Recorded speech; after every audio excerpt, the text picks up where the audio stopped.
Σεβαστοί πατέρες, αγαπητοί αδελφοί και μέλη του Σωματείου, ως εκπρόσωπος του τομέα νεότητος της τοπικής ομάδας Ενωμένης Ρωμιοσύνης της Κόλνητσας, σας καλωσορίζουμε στην ετήσια κοπή της Πρωτοχρονιάτικης Βασιλόβητας της Ενωμένης Ρωμιοσύνης Κόλνητσας και Ιωαννίνων. Πριν περάσουμε στο κεντρικό γεγονός της σημερινής εκδήλωσης, που θα είναι η ομιλία από τον σεβαστό μας πατέρα Ευάγγελο Παπα-Νικολάου, για να σας μεγαλώσουμε και λίγο την αδειμονία, θα θέλαμε να πούμε στην αγάπη σας λίγα λόγια αναφορικά με τους σκοπούς και τις αξίες που πρεσβεύει το Σωματείο της Ενωμένης Ρωμιοσύνης. Στην εποχή μας είναι γεγονός ότι περνούμε πρωτοφανή κρίση.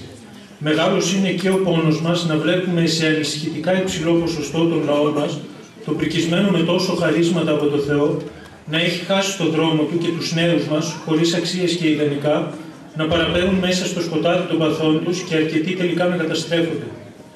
Παρά τα αυτά, μέσα στην κρίση διαπιστώνει κανείς εύκολα ότι υπάρχει μετάνοια και ότι υπάρχουν αξιόλογοι άνθρωποι με πνευματική ζωή, με ικανότητες και διάθεση να βοηθήσουν, αλλά αγωνίζονται μεμονωμένα. Μετά από πολλές σκέψεις, καταλήξαμε στο συμπέρασμα ότι αν ήταν δυνατόν να συνεργαστούμε όσοι πιστεύουμε στις αξίες, θα μπορούσε συν Θεό να αλλάξει η γενικότερη νοοτροπία και πορεία μας. Όλοι επιζητούν αυτήν την ενωμένη προσπάθεια. Αλλά πώς θα γίνει πραγματικότητα? Έτσι προχωρήσαμε στη σύσταση και οργάνωση αυτού του σωματείου, το οποίο αποτελείται από μέλη που τα συνδέει η αγάπη για τις αξίες μας, χωρίς τις οποίες δεν είναι δυνατόν να υπάρχουμε ως άτομα ελεύθερα και ως έθνος. Πιστεύουμε στη δύναμη της ενότητας και θεωρούμε ότι οι αξίες αυτές είναι η ψυχή του γένους μας. Αν τις κρατήσουμε, θα μας διαφυλάξουν, και αν τις απεμπολίσουμε, θα χαθούμε. Βάσει του καταστατικού του, η σκοπή του Σωματείου είναι η βαθύτερη γνώση, η βίωση, η προάσπιση και η προβολή των πνευματικών αξιών που συνθέτουν την ταυτότητά μας και χαρακτηρίζουν την ιδιοπροσωπία μας ως Ορθοδόξων Ελλήνων. Οι αξίες αυτές ειδικότερα είναι η μακραίωνη, πολυκύμαντη και εξόχως διδακτική ιστορία μας, ο θεσμός της οικογένειας που αποτελεί το κύτταρο του κοινωνικού σώματος και την κατοίκον εκκλησία, για την οποία θα μας μιλήσει και σήμερα ο πατήρ Ευάγγελος, η απαράμιλη ελληνική γλώσσα, στην οποία κατά θεία πρόνοια γράφτηκε το Ευαγγέλιο της αποκαλυφθήσας αλήθειας και η ελληνοχριστιανική παιδεία, η ελληνοορθόδοξη παράδοσή μας, που αποτελεί τη μνήμη του λαού. Το Σωματείο δεν σχετίζεται με κανένα τρόπο με την πολιτική.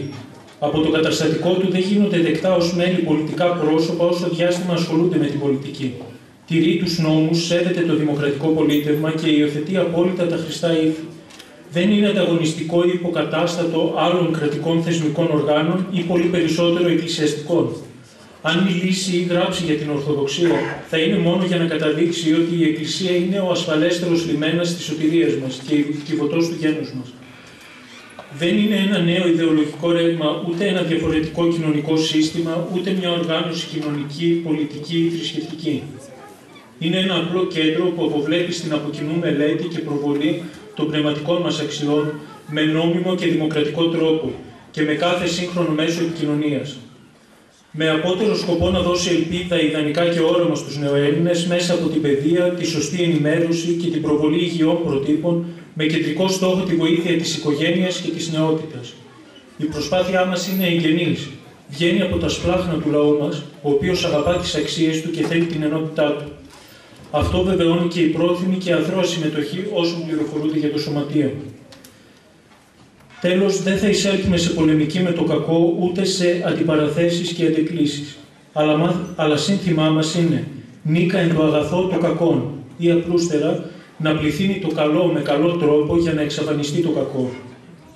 Στη βάση αυτή προσπαθήσαμε να οργανώσουμε τη σημερινή εκδήλωση, πλαισιούμενη από την ομιλία του Σεβαστού Πατρός Ευαγγέλου, με σκοπό την ενημέρωση και τον αναβαπτισμό μας στα νάματα της πατερικής και ορθόδοξης οικογένειας.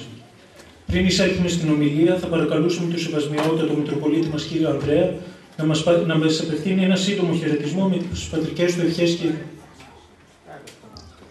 Ευχαριστούμε.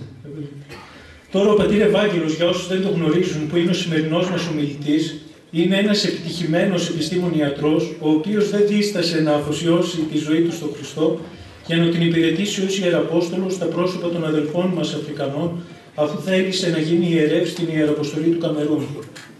Ένα ξυπνητήρι λοιπόν από την καθημερινή παραζάλη μας θα είναι και τα λόγια του, ο οποίος με λόγο μεστό και εντυπωσιακά ζωντανό και γλαφυρό θα προσπαθήσει να μας βοηθήσει να ακούμε στο βάθος των πραγμάτων των γεγονότων.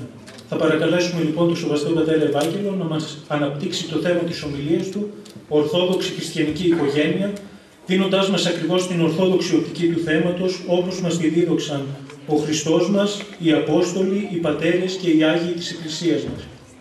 Μειώνονται πάω να κουβαλάω τα βιβλία, ώστε να βρει κανείς τίποτα να τους ανοίξω, να τους δείξω στα σημεία που είναι υποστηρικτικά κομμάτια.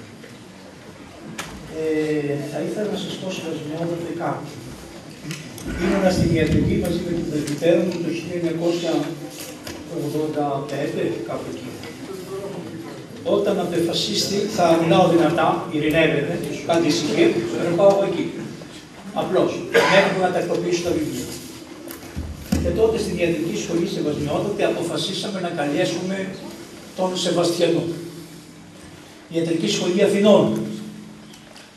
Αυτό το σύστημα για το οποίο ο Σεβασμιότατος, το οποίο σας περιέγραψε, δημιούργησε τόσο μεγάλο πρόβλημα τότε, νομίζω ότι πρέπει να ήταν και η ΧΦΕ, ειδικά αυτό, ήταν και η χριστιανοσociαλιστική κοινότητα, αλλά κυρίως ήταν αυτοί που ασχολούνται τη ΣΦΕΒΑ, αυτή ήταν, ΣΦΕΒΑ.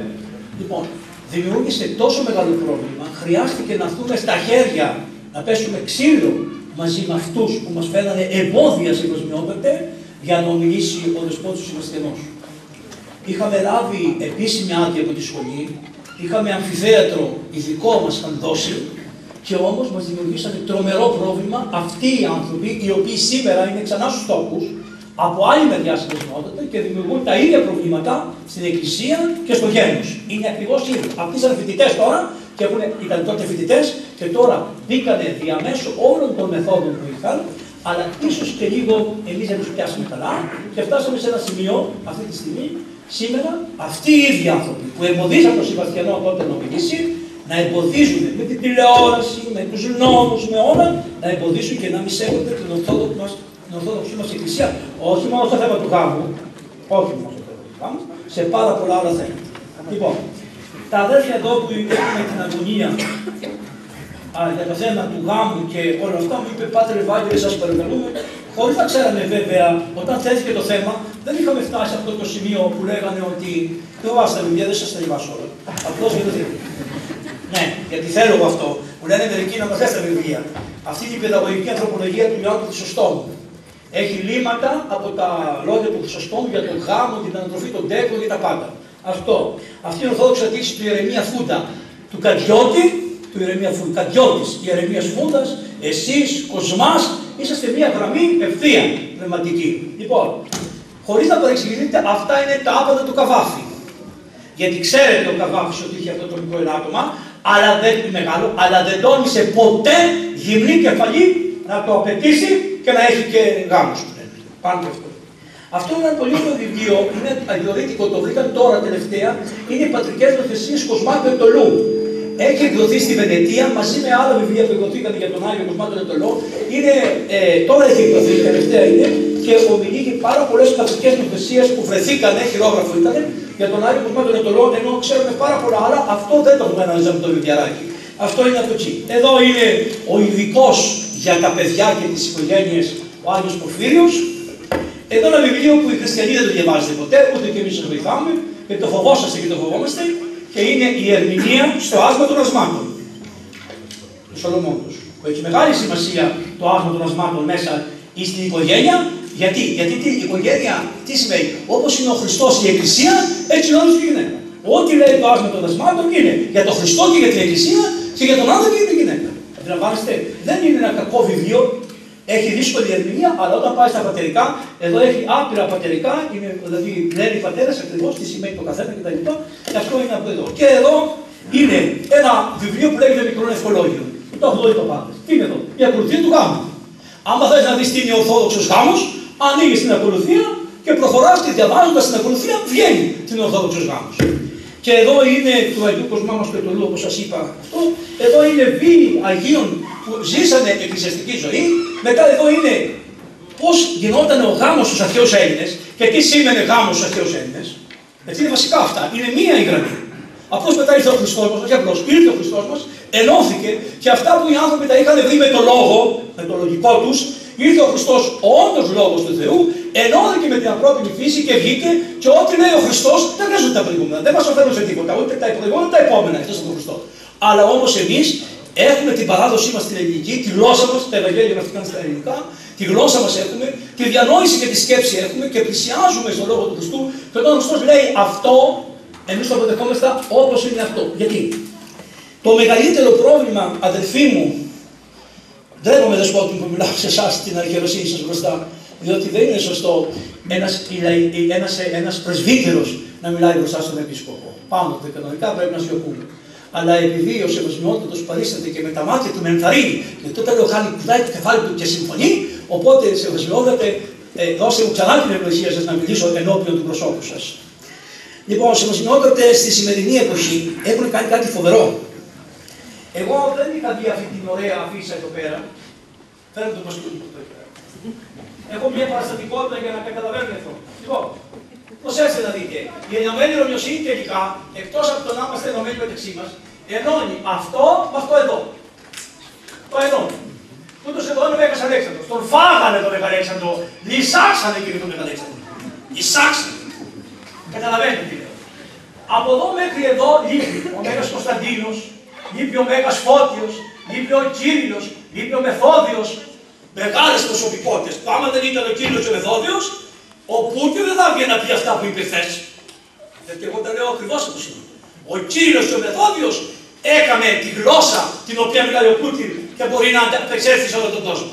Και τους έφτιαξε ο Ντοστογεύσκι, άμα δεν ήταν ο Κύριλλος και ο Μεθόδιος, δεν θα υπήρχε. Ο Σολτζενίτσιν που είπε ο Σεβασμιότατος, άμα δεν ήταν ο Κύριλλος και ο Μεθόδιος, δεν θα υπήρχε.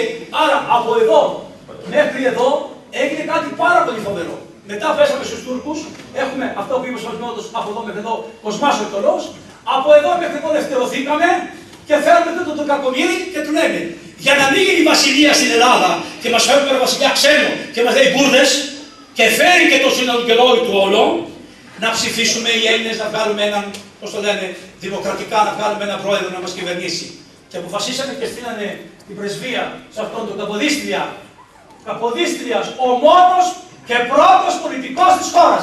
Δεν υπήρξε άλλος κανείς από εκείνη την ημέρα μέχρι σήμερα που να επίστευσε στον Χριστό, που να αγάπησε την πατρίδα, που να πίστευσε στην Ορθοδοξία και να υπάρχει. Είναι μόνο Καποδίστριες. Δεν έχουμε άλλον πολιτικό σαν τον Καποδίστρια. Αυτός είναι. Σκοτώσαμε έτσι. Μετά, αυτός εδώ είναι εδώ πέρα, αυτή την ίδια εποχή. Οικογενειάρχης. Αυτός εκφράζει την Ορθοδοξία όσον αφορά την οικογένεια. Και να μην χτυπήσω με το ανάποδο του Παστολιού, τούτος εδώ ο Άγιος Παΐσιος, ο οποίος λένε με αρχή, οι μοναχοί είναι έτοιμοι να μας πούνε για τις οικογένειες. Οι μοναχοί. Βρε, όποιος σε αγαπάει βαθιά και όποιος έχει ενωθεί με τον Θεό και τον Χριστό μας είναι ενωμένος. Δια του Αγίου Πνεύματος ξέρει πολύ καλύτερα τι σου συμβαίνει στην καρδιά από ό,τι ξέρεις εσύ. Αυτή είναι η άποψη της Εκκλησίας. Γι' αυτό έχει και πνευματικούς και αγάπους ανθρώπους, στους οποίους πηγαίνουν σε κάτι. Και ενώ αν πηγαίνουν σε πνευματικό πρεσβύτερο, δηλαδή έγαμο, δεν θα βγάζουν την άκρη, πηγαίνουν σε έναν Άγιο πνευματικό, ο οποίος είναι γέροντος, ασκητής, προσευχόμενος άλλος, και τους βοηθάει και τους δίνει τη χάρη, τους δίνει τη χάρη και πορεύονται στη ζωή τους. Βλέπετε λοιπόν ότι λίγο όλο αυτό είναι. Πάμε λίγο για εδώ. Γάμος στην Αρχαία. Τι έχουν κάνει αυτοί οι κυβερνώντες, όχι σημερινοί, πολλά χρόνια πάει αυτό το πράγμα. Κάνουν το εξής. Πειράξανε τη γλώσσα. Γι' αυτό είναι πολύ ωραίο αυτό που λέει εδώ, ότι η διδακτική, η απαράμιλη ελληνική γλώσσα. Αρχίζω από το κάτω. Η γλώσσα η ελληνική έχει ένα χαρακτηριστικό. Οι έννοιες με τη λόξη που θα πεις ταυτίζονται απολύτως. Πώς την πειράξανε τη γλώσσα. Ακούστε τι λένε. Δεν είναι πατρίδα πια, λένε και λένε η χώρα. Δεν έχω χώρα, έχω πατρίδα. Αν δείτε, δεν λέγεται πουθενά η λέξη πατρίδα. Ποτέ και πουθενά. Ούτε στην Βουλή και λένε ούτε πουθενά. Δεν έχουμε λέει χώρα, έχουμε πατρίδα. Χώρα. Τι είναι η χώρα. Η χώρα τι είναι τα βουνάκια αυτά και εκείνα και τα άλλα. Όχι, η πατρίδα είναι το εξής. Λένε οι πατέρες ένα πάρα πολύ ωραίο. Ότι η πατρίδα σου είναι από εκεί που έφαγες το χώμα. Δεν τι σημαίνει αυτό. Ναι. Εγώ γεννήθηκα στην Κόνιτσα, έτσι. Η Κόνιτσα έχει ένα χώμα εδώ πέρα, έτσι. Από την Κόνιτσα βγήκε η ντομάτα από το χώμα αυτό και το έφαγα. Αυτό είναι η πατρίδα μου. Βγήκε τα φασόλια και τα έφαγα. Βγήκε, αυτό είναι η πατρίδα μου. Ό,τι από χώμα έγινε οργανικό, μετά έγιναν τα ζώα και τα έφαγα και έγινε πάλι ένας κύκλος ολόκληρος. Αυτό είναι η πατρίδα μου. Ο μόνος λαός που δεν είναι η πατρίδα, προς τιμή του αυτός είναι λίγο πιο στις γυναίκες, πιο αγαπητικός, είναι οι Κρήτες. Δεν λένε οι Κρήτες πατρίδα. Οι Κρήτες λένε μητρίδα. Δεν είναι πατρίδα. Δηλαδή ότι αυτό είναι μητέρα. Όπως οι γη αρχαίοι Έλληνες λέγανε ότι η γη μητέρα. Η γη ήταν η μητέρα των ανθρώπων. Γι' αυτό λέγε μητρίδα. Εμείς έχουμε την πατρίδα. Τι σημαίνει λοιπόν? Δεν κυριολεκτούν ποτέ. Δεν θέλω να σου πούν πατρίδα, που είναι το σημαντικό, να είναι χώρα, έτσι. Δεν λένε μητέρα ή μάνα. Θα δείτε μέσα πουθενά σε αυτά τα πουθενά. Μάνα, όχι, ούτε μητέρα λένε. Τι λένε? Η μητρότητα. Δεν είναι σωστή, γιατί τι σου λέει? Μητρότητα, και ένας άντρας που είναι ο νούμερο Β έχει μητρότητα. Δηλαδή έχει το αίσθημα, μπορεί να πέσει το αίσθημα της μητρότητας. Όχι, κύριέ μου, δεν κυριολεκτείς. Αφού δεν κυριολεκτείς και δεν ταυτίζεις τη λέξη με την έννοια, δεν έχεις καμία σχέση με την ελληνική γλώσσα. Η γλώσσα η ελληνική λέει γάμος. Τι σημαίνει γάμος? Άμα τους ρωτήσω, θα πει γάμος και τα λοιπά. Όχι, κύριε. Το τι σημαίνει γάμος το λέει το Ευαγγέλιο. Σε μια Κυριακή λίγο καιρό ακούσαμε τι λέει. Γυναίκα έγιμα, έχεμε παραιτημένο. Αυτό δεν λέει? Εγώ έχω πάρει γυναίκα, λέει ο άντρας, και παράτησέ με. Αυτό είναι γάμος. Αυτή είναι η λέξη για την αρχαία ελληνική φιλοσοφία, αυτή είναι η λέξη για την αρχαία ελληνική γλώσσα, αυτή είναι η γλώσσα για το Βυζάντιο, αυτή είναι η γλώσσα για τους Έλληνες στην Λουκοκρατία, αυτή είναι η γλώσσα της Αδελευθερώσεως. Αυτοί τώρα μας λένε ότι γάμος είναι οτιδήποτε άλλο. Όχι μάνα. Πες ό,τι θέλεις σαν πολιτεία, δεν με νοιάζει. Αλλά μην κατεκδηλωθείς τη γλώσσα. Να σας πω ένα άλλο που κάνουν. Στο μεσημέρι 12 η ώρα δεν λένε καλησπέρα. Καλησπέρα, δεν λένε, πηγαίνει στα διόδια, λένε καλησπέρα. Παίρνεις να κλείσεις ένα ξενοδοχείο και σου λέει καλησπέρα. Είναι καλησπέρα, στο 12 η ώρα. Τα μίλητα του σπεδίου του λέω πού είναι. Δεν ξέρω. Λέω από πάνω σας πρέπει. Κρέμονται τα μίλητα του σπεδίου από πάνω. Η εσπέρα σημαίνει δύο. Δύο ίδιος. Όταν σου λες εσπέρας, αυτοί νομίζουν ότι 12 η ώρα πήραν τον Χριστό. Όταν έβγαινε ο ίδιος. Έβγαινε ο ίδιος και ήταν 12 η ώρα το μεσημέρι. Λοιπόν, τι λένε λοιπόν? Αλλάζουμε την έννοια. Σου λέει πάρ' τη λέξη, χρησιμοποιεί τη λέξη, αλλά δεν θα ξέρεις ποτέ τι σημαίνει. Εξού και στα σχολεία, επειδή αυτό έπρεπε να γίνει στα σχολεία, πήραν τα σχολεία και τι λένε? Γεννηθήκατε το 1985. Πριν το 1985 δεν υπάρχει απολύτως τίποτα. Ούτε ιστορία, ούτε γλώσσα, ούτε γιατί λέτε Ελλάδα, ούτε γιατί λέτε χώρα, ούτε γιατί λέτε πατρίδα, ούτε γιατί μητέρα, γιατί λέτε πατέρα. Τίποτα δεν υπάρχει. Θα μάθετε τις λέξεις χωρίς να έχετε ταυτότητα νοημάτων. Χρησιμοποιείτε. Αυτή είναι η πραγματική καταστροφή που άρχισε στη χώρα και έχει αρχίσει με την παιδεία. Και όταν άρχισε με την παιδεία, η Εκκλησία δεν είχε βάλει αυτή. Το πηγαίνει θα βάλει ότι κάποιος κύριος Ράλης έβγαλε τα γέννητα, ότι έβγαλαν τους πόνους κτλ. Δεν πειράζει, εύκολα. Τι είναι εύκολο? Εύκολο, να γίνει εύκολο. Να γίνει εύκολο το ένα, εύκολο το άλλο, τα παιδιά εύκολα. Εγώ είχα την παιδιά, πηγαίνα στην 5η Δημοτικού, ορθογραφία, άνω κάτω ερχόμενος, ούτε τόμους ούτε τίποτα. Πήρα στο δάσκαλο και μου λέγε, δεν πειράζει τώρα η πολιτεία μας εκεί πήραν τα αφήσει τα παιδιά, λέει ελεύθερα, όπως θέλουν κτλ. Πάω στην πρώτη γυμνασίου, μου λέει ο δάσκαλος, ο καθηγητής είναι εδώ, αυτά είναι αδιάβαστα, δεν ξέρω τίποτα. Πρέπει να ξαναπάνε πάλι στην πρώτη Δημοτικού. Μα καλά, γιατί δεν έχετε μια αρχή να έχετε. Γιατί στο γυμνασιοδημοτικό λέγατε δεν χρειάζεται η ορθογραφία, δεν χρειάζεται ο τόνος, δεν χρειάζεται εκείνο, άρα τι δεν χρειάζονται? Όρια. Δεν χρειάζονται όρια. Να είναι τα παιδιά χωρίς όρια. Ό,τι κάτι θέλει. Χωρίς όρια. Λοιπόν, και μετά του λες ξαφνικά τον πιάσει στη ζωή, τον πας 18 χρόνια και του λες έκλεψες, όριο, φυλακή. Μα άμα δεν το μάθεις από μικρό παιδί να του βάλεις το μπαστούνάκι δίπλα, το ξύλο αυτό, την ακατσία, αυτό είναι ακατσία. Ακατσία είναι αυτό το ξύλο. Στην Αφρική, τα μοναδικά δέντρα που βγαίνουν άνετα στην έρημο είναι οι ακατσίες. Γιατί η ακατσία με την έρημο πάνε μαζί. Αν πραγματικά έχεις ακατσία, θα είσαι ασκητικός άνθρωπος. Αν δεν έχεις ακατσία, αν δεν έχεις ακατσία, δεν είσαι ασκητικός άνθρωπος. Άρα η Εκκλησία από πολύ νωρίς έβαλε ότι θα υπάρχουν κάποια όρια και στο γάμο και πριν το γάμο ζωή και μετά το γάμο ζωή και στο θάνατο και μετά το θάνατο και άμα μείνει ο άνθρωπος μόνος του, τι θα κάνει κτλ. Και ο Χριστός μας με την αγάπη που είχε, μίλησε για πολλά πράγματα, μίλησε στην Παλιά Διαθήκη, ο ίδιος Χριστός είναι. Αυτές οι 10 εντολές που πάνουνε, που τα παίρνουν, και λέει, ο Θεός της Παλιάς Διαθήκης είναι αυστηρός και κακός και τι λέτε? Ο Χριστός είναι στην Παλιά Διαθήκη. Ό,τι παρέλαβαν οι Εβραίοι από το Σινά, του Κυρίου μόνοι του Χριστού είναι, ούτε του Πατρός. Ο Υιός και Λόγος του Θεού μίλησε κατά πρόσωπο με τον Μωυσή. Αυτή είναι της Ορθοδόξου Εκκλησίας, έτσι. Γιατί η Δυτική Εκκλησία δεν τα κοιτά, να μην πω εκκλησιακό ομολογία. Λοιπόν, πάμε τώρα εδώ. Γάμος στους αρχαίους Έλληνες. Γάμος στους αρχαίους Έλληνες λέει, άντρας και γυναίκα. Τέρμα, δεν υπήρχε άλλο. Κάνανε άλλες αμαρτίες. Πάρα πολλές αμαρτίες κάνανε ανθρώποι, όλοι κάνανε αμαρτίες. Αλλά δεν είχαν τολμήσει ποτέ να πούνε ότι γάμος είναι κάτι άλλο.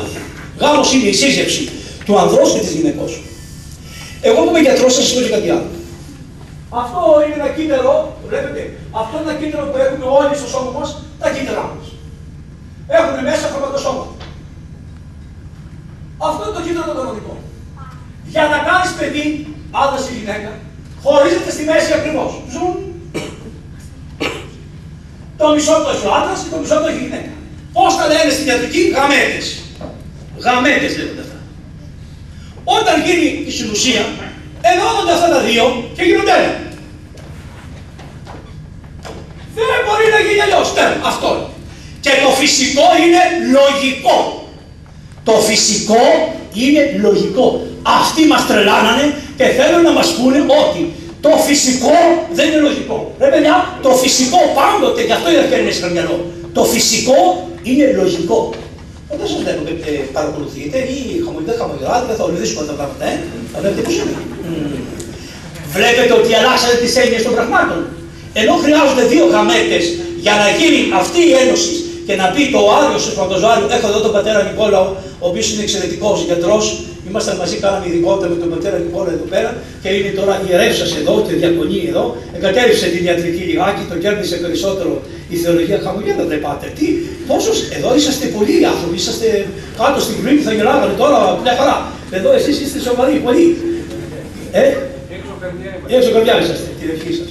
Λοιπόν, ο πατήρ Νικόλαος τα γνωρίζει αυτά πάρα πολύ καλά και εσείς τα έχετε. Κάτι έχετε δει, τα ξέρετε. Λοιπόν, αυτά τα δύο ενώνονται και μετά γίνονται εκατομμύρια.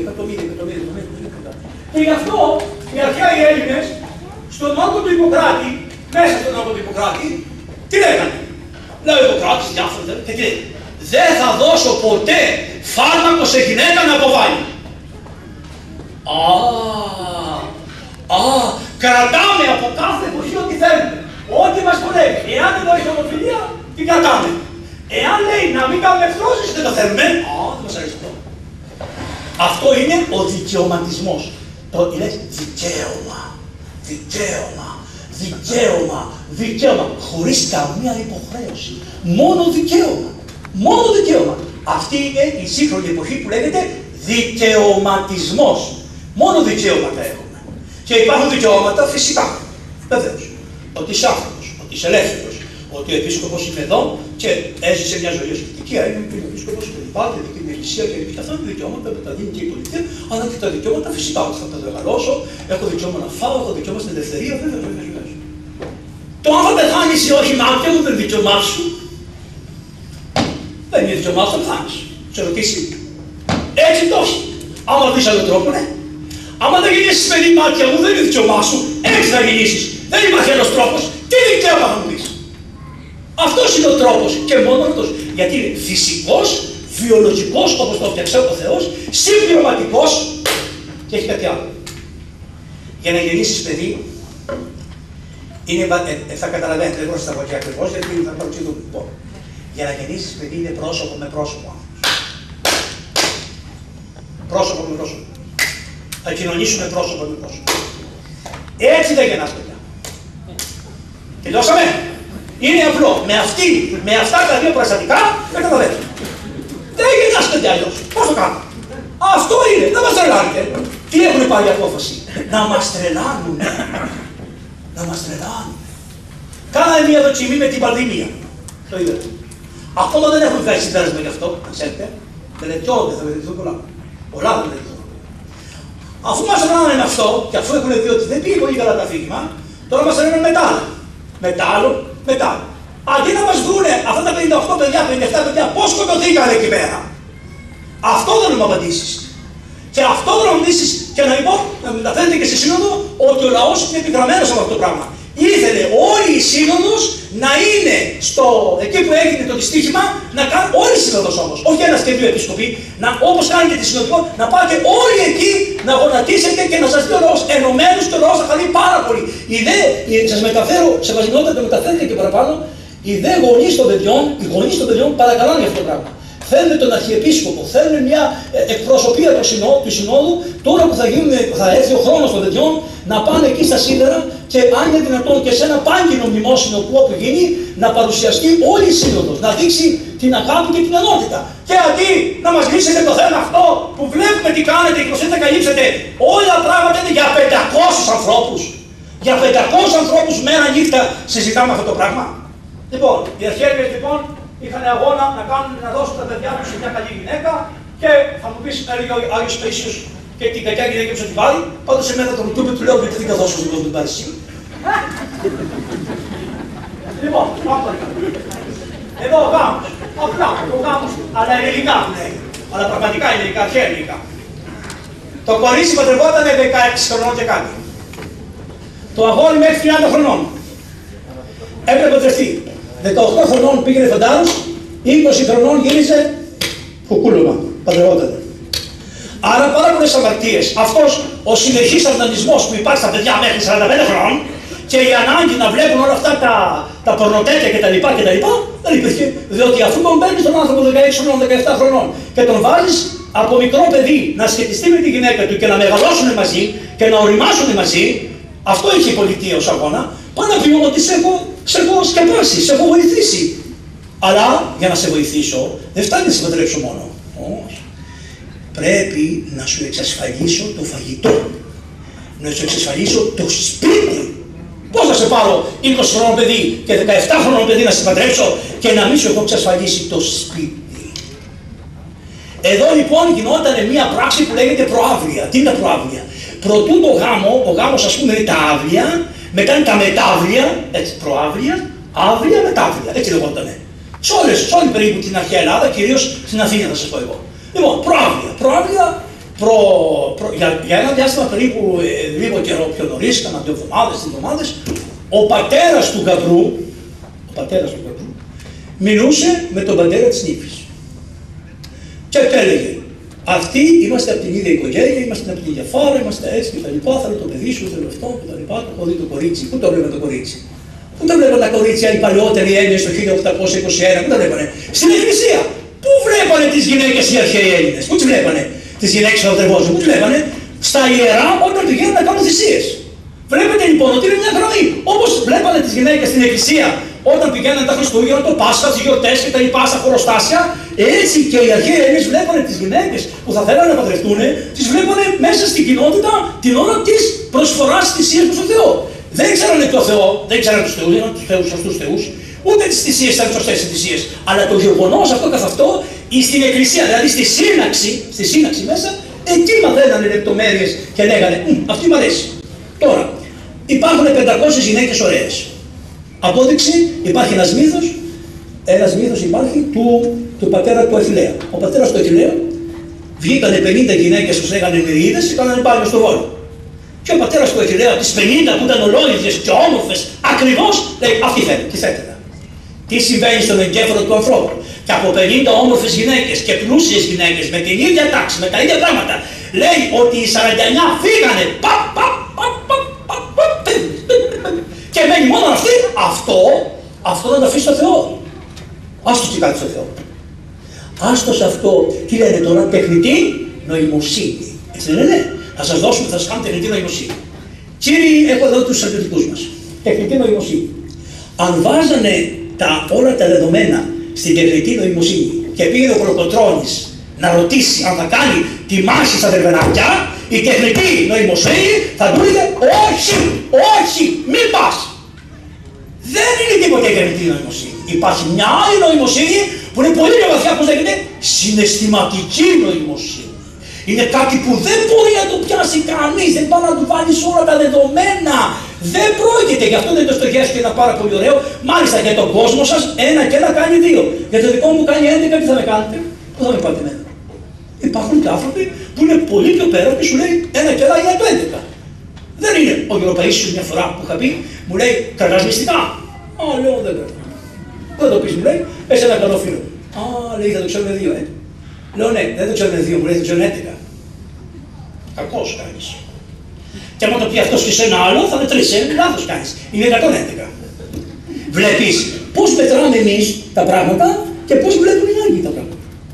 Λοιπόν, τα προαύλια πηγαίνανε εκεί, κουβεντιάζανε την παιδί. Λέει, τι θα μου δώσεις, τι θα δώσεις στο κορίτσι, θα δώσω αυτά σε κτήματα, αυτά σε βόδια και αυτό σε χρυσάφι. Ωραία. Πότε θα γίνει, θα το κουβεντιάσουμε, την Πέμπτη. Πέμπτη, έτσι, Πέμπτη, προσέξτε.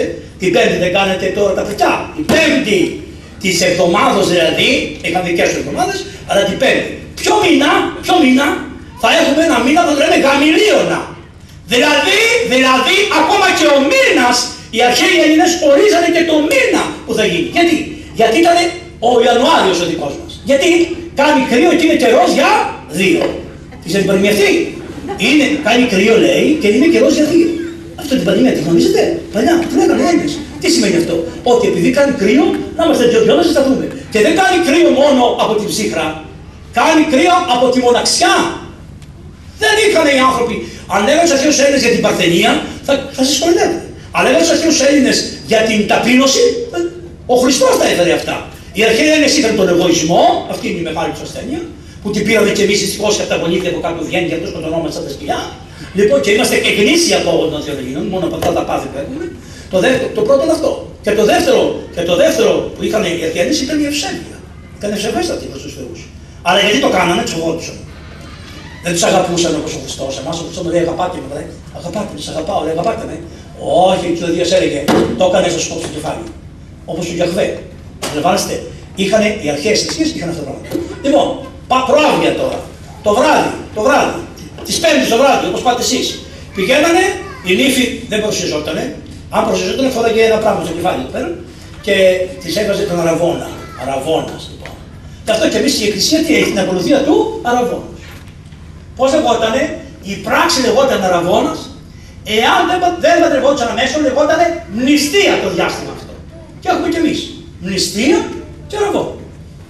Ο αραβώνας είναι μόνο η στιγμή που φοράνε τους αραβώνες. Καταλάβατε. Και ήταν από διάφορα υλικά που θα τα πούμε και μετά. Λοιπόν, αυτός είναι ο αραβώνας. Την έβλεπε και εγώ προς την ύφη. Όχι, κάτσε στις θέσεις σου μέσα. Όταν γινότανε ο γάμος, λεγότανε τα άδεια. Τι γινότανε δηλαδή? Προτού να γίνει ο γάμος έπρεπε να πληθούν και δυο. Πλένεστε και δυο τώρα, καλά. Μια χαρά, όπως είναι τα αρχαία χρόνια. Φέρανε νερό από μια 9χρονη κρίνη. Δεν θέλανε 7χρονη, δεν θέλανε 6χρονη. Θέλανε μια κρίνη που να έχει 9 κρουνούς. 3-3-9. Είτε το θέλανε είτε όχι, ομολογούσαν την ύπαρξη της τριάδος. Αφού θέλανε από 3 κρουνούς επί 3 να πάρουν νερό. Η μόνη βρύση στην Αθήνα ήταν η Καλλιρόη. Δεν έχετε ακούσει την οδό Καλλιρόης που έχει νερό από κάτω. Αυτή η Καλλιρόη είχε 9 κρουνούς. Από εκεί παίρνανε νερό και κάνανε το μπάνιο στην ύφη. Ήταν πολύ ωραία η διαδικασία αυτή και τα λοιπά, να τη φτιάξουν και τη ντυθούν όπως κάνουν και μέχρι σήμερα. Και φόραγε στο τέλος ένα επιρρυπτάδι το μπροστά. Η νύφη διαφανές για αυτή να βλέπει, αυτοί δεν τη βλέπανε. Και αυτό ήταν το βράδυ λοιπόν της αύλιας, δηλαδή της ημέρας, της κυρίας ημέρας του γάμου. Καθόντουσαν όλοι και κάνουν τραπέζι.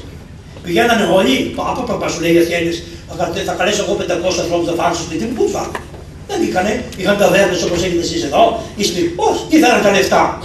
Γιατί και για τα λεφτά πολλές φορές γίνεται αυτή τη δουλειά. Όχι, τι κάνανε, 10 από τον ένα σόι, 10 από τα άλλα. 10-10 ήσαν στο σπίτι.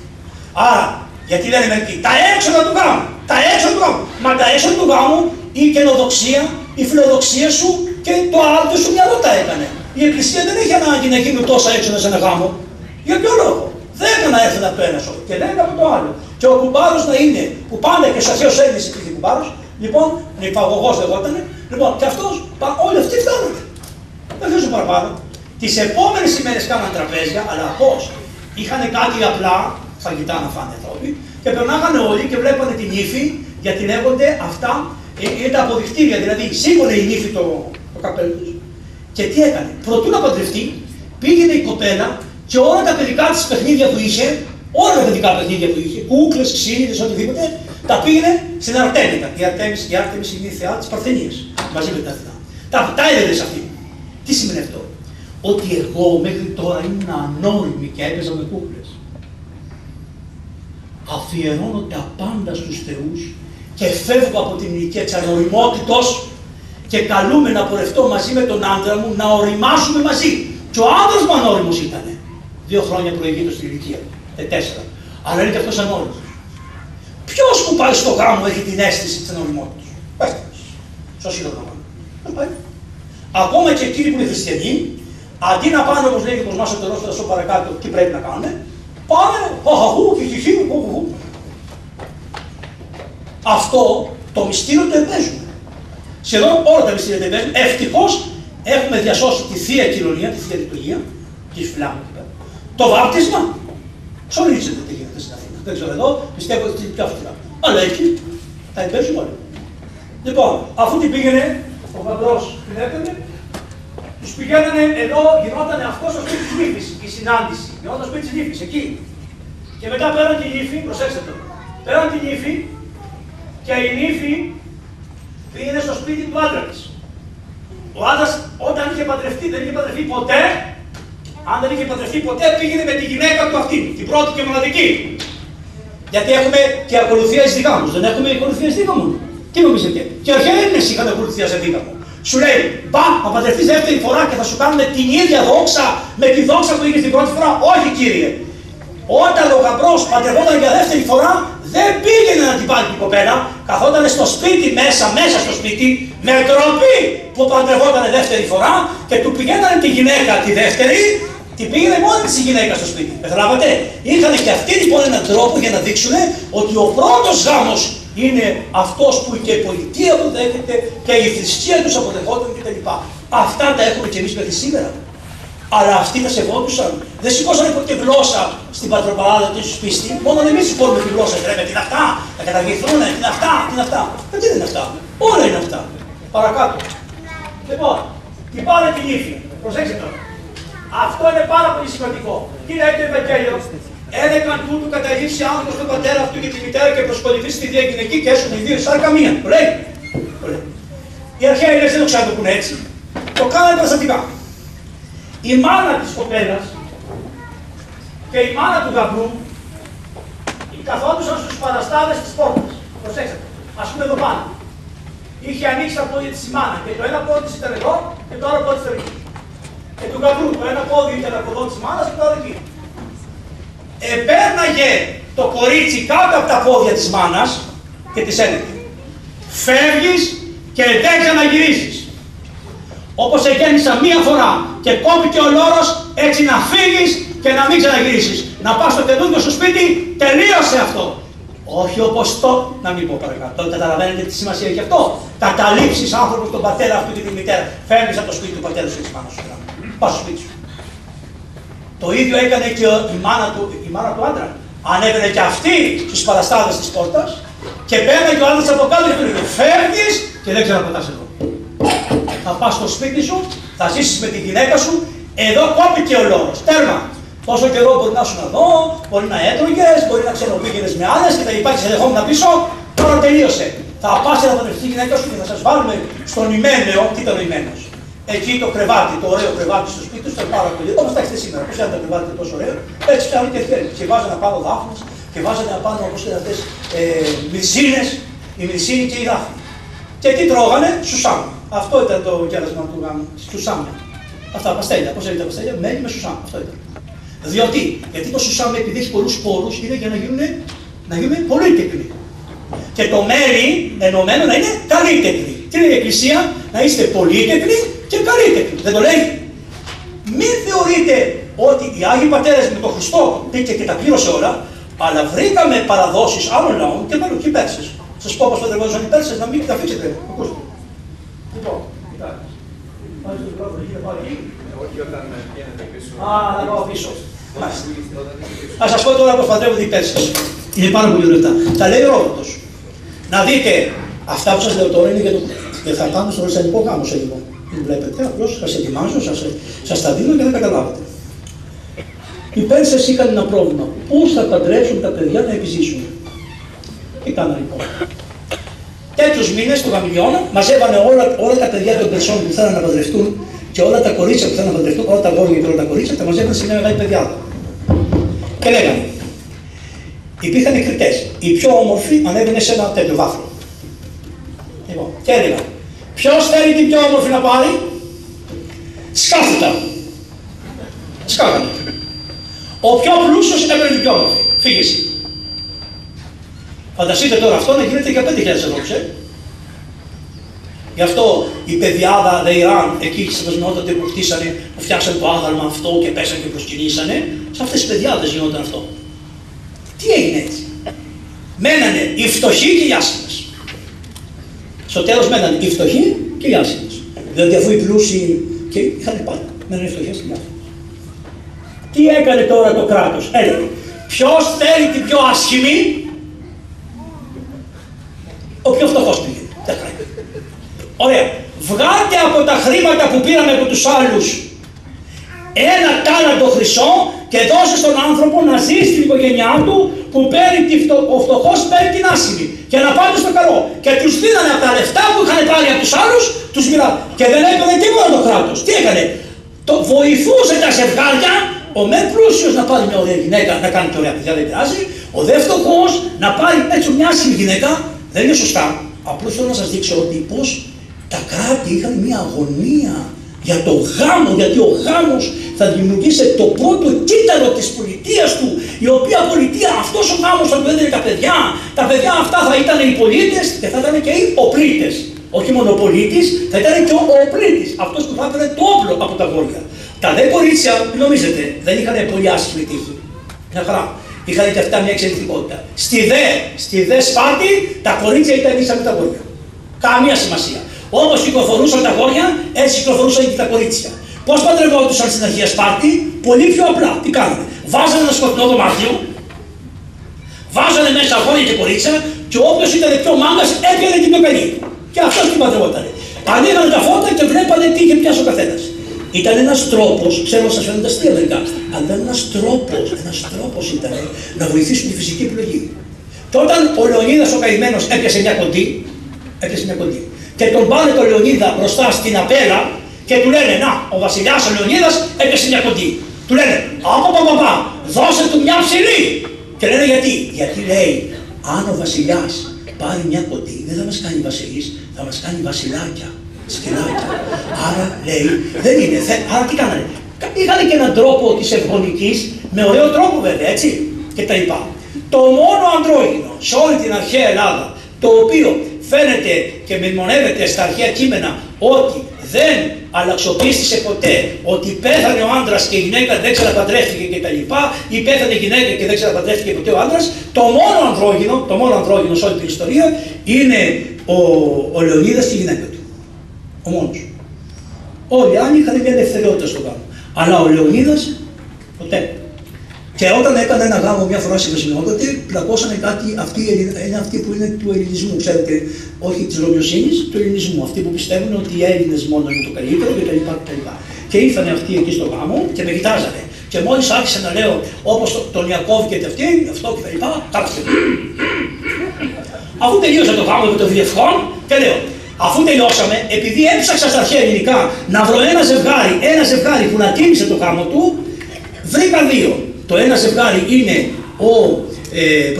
ο Λεωνίδας και το άλλο ζευγάρι υπάρχει εδώ ο Έκτορας. Ο Έκτορας είναι εδώ. Πού είναι ο Έκτορας? Καλέ? Έκτορας Υπόρθιος. Ο Έκτορας λοιπόν με την Ανδρομάχη.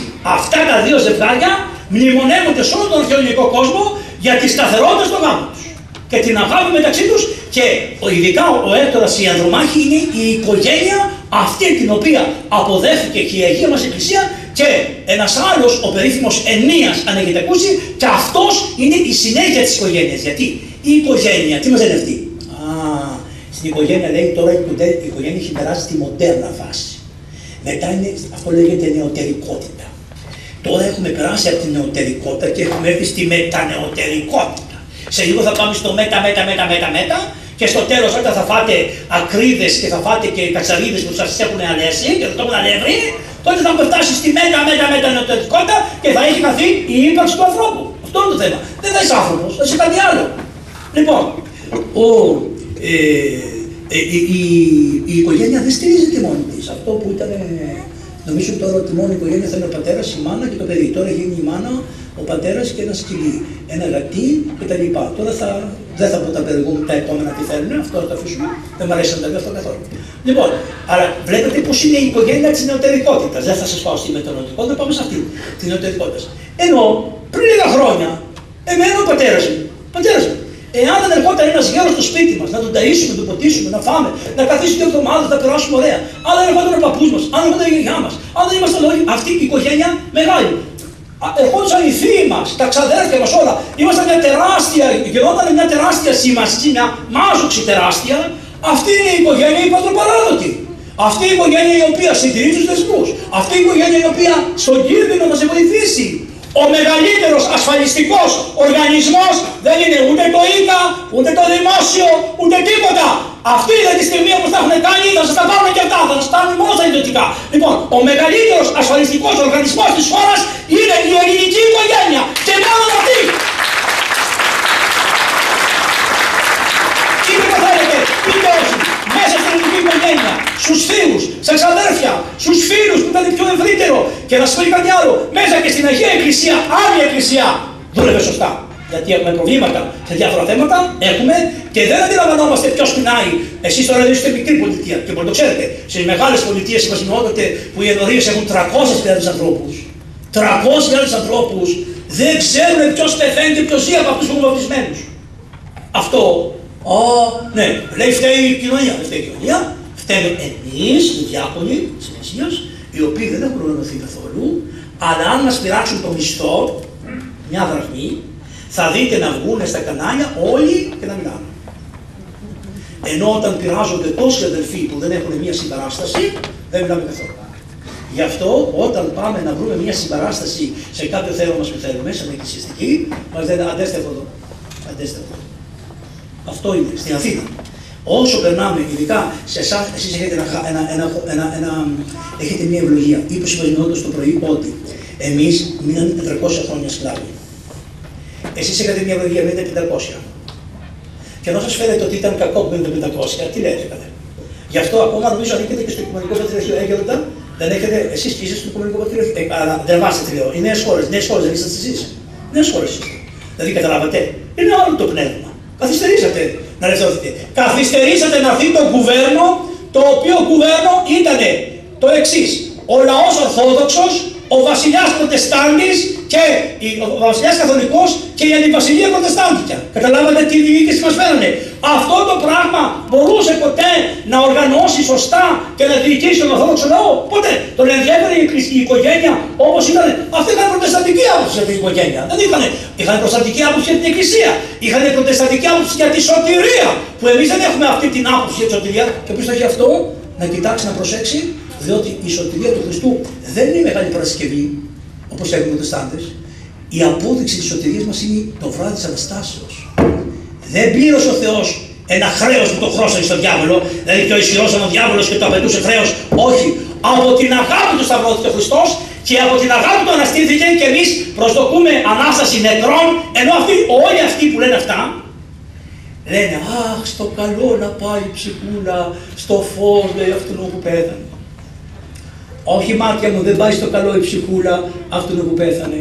Παραμένει εν χειρή Θεού και περιμένει την ημέρα που θα γίνει η κοινή εξανάσταση. Εμείς δεν πιστεύουμε σε αθανασία ψυχών, εμείς πιστεύουμε στην Ανάσταση των νεκρών. Τεράστια η διαφορά. Και αυτό πάλι η μεγαλύτερη αναλογία να κάνετε μια ερώτηση στον κόσμο θα σου πούνε καλά, αφού οι ψυχές ζουν μια χαρά. Όχι! Αυτό το λέγανε οι αρχαίοι Έλληνες, το έλεγε ο Πλάτωνας. Εμένα δεν ήθελε αυτό. Εγώ θέλω Ανάσταση σωμάτων που θα ενωθούν οι ψυχές με τα σώματα και θα δοξαστούν τα σώματα ή θα λάβουν σκοτασμό ανάλογα με το τι έχουν κάνει σε αυτή τη ζωή μαζί με την ψυχή. Πάμε παρακάτω. Αυτά είναι βάσεις για να είναι η Ορθόδοξη οικογένεια. Αν δεν δεις αυτά, ποιο Ορθόδοξη οικογένεια κάνεις. Τι θα διδάξει ο Ορθόδοξος. Την ημέρα λοιπόν την επόμενη παντρευόταν η γυναίκα αυτή στα αρχαία και μετά γινόταν αυτό και προχωρούσαν οι άνθρωποι. Και κάμανε τα παιδάκια. Τα παιδιά όμως, όταν γινόντουσαν τα παιδιά στην αρχαία Ελλάδα, εν αντιθέσει με το Ισραήλ που είχε άλλες εντολές, πιο πνευματικές είναι οι εντολές του Ισραήλ, οι άλλες ήταν εντολές που είχε φτιάξει ο κόσμος.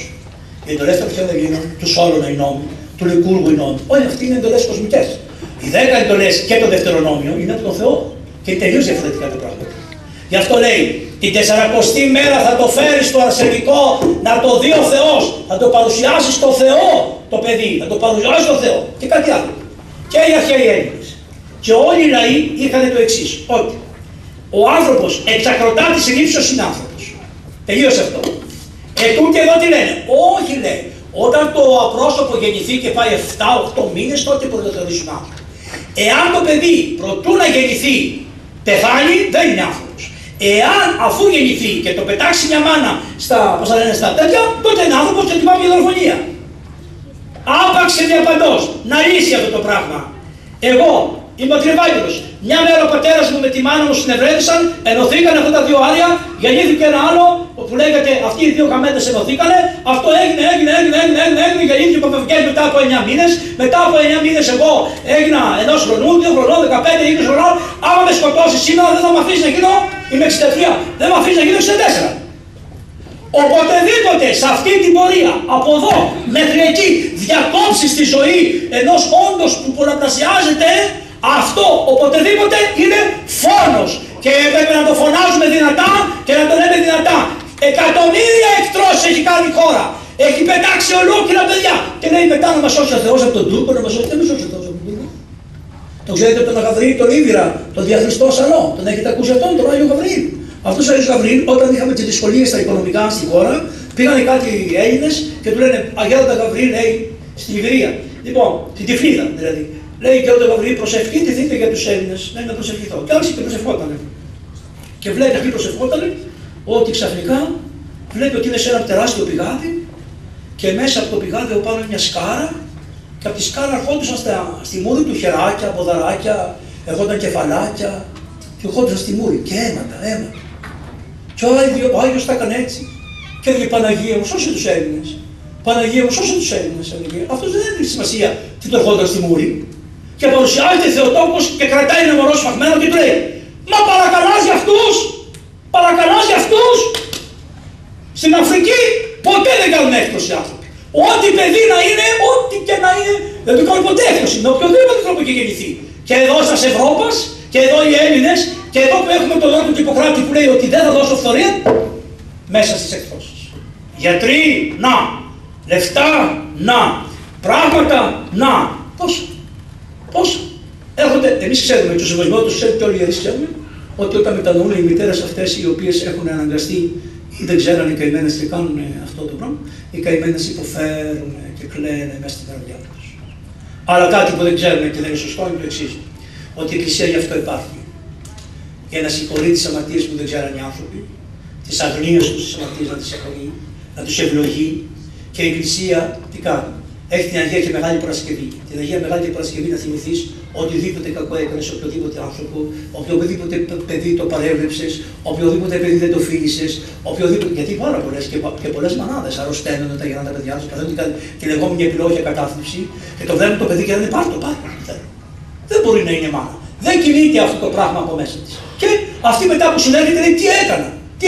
Εδώ μετά το παιδί έχει περάσει τα χρόνια, 2 χρόνια. Δεν είναι όταν γεννήθηκε, έχει χάσει χρόνο η μάνα. Υποφέρει η μάνα.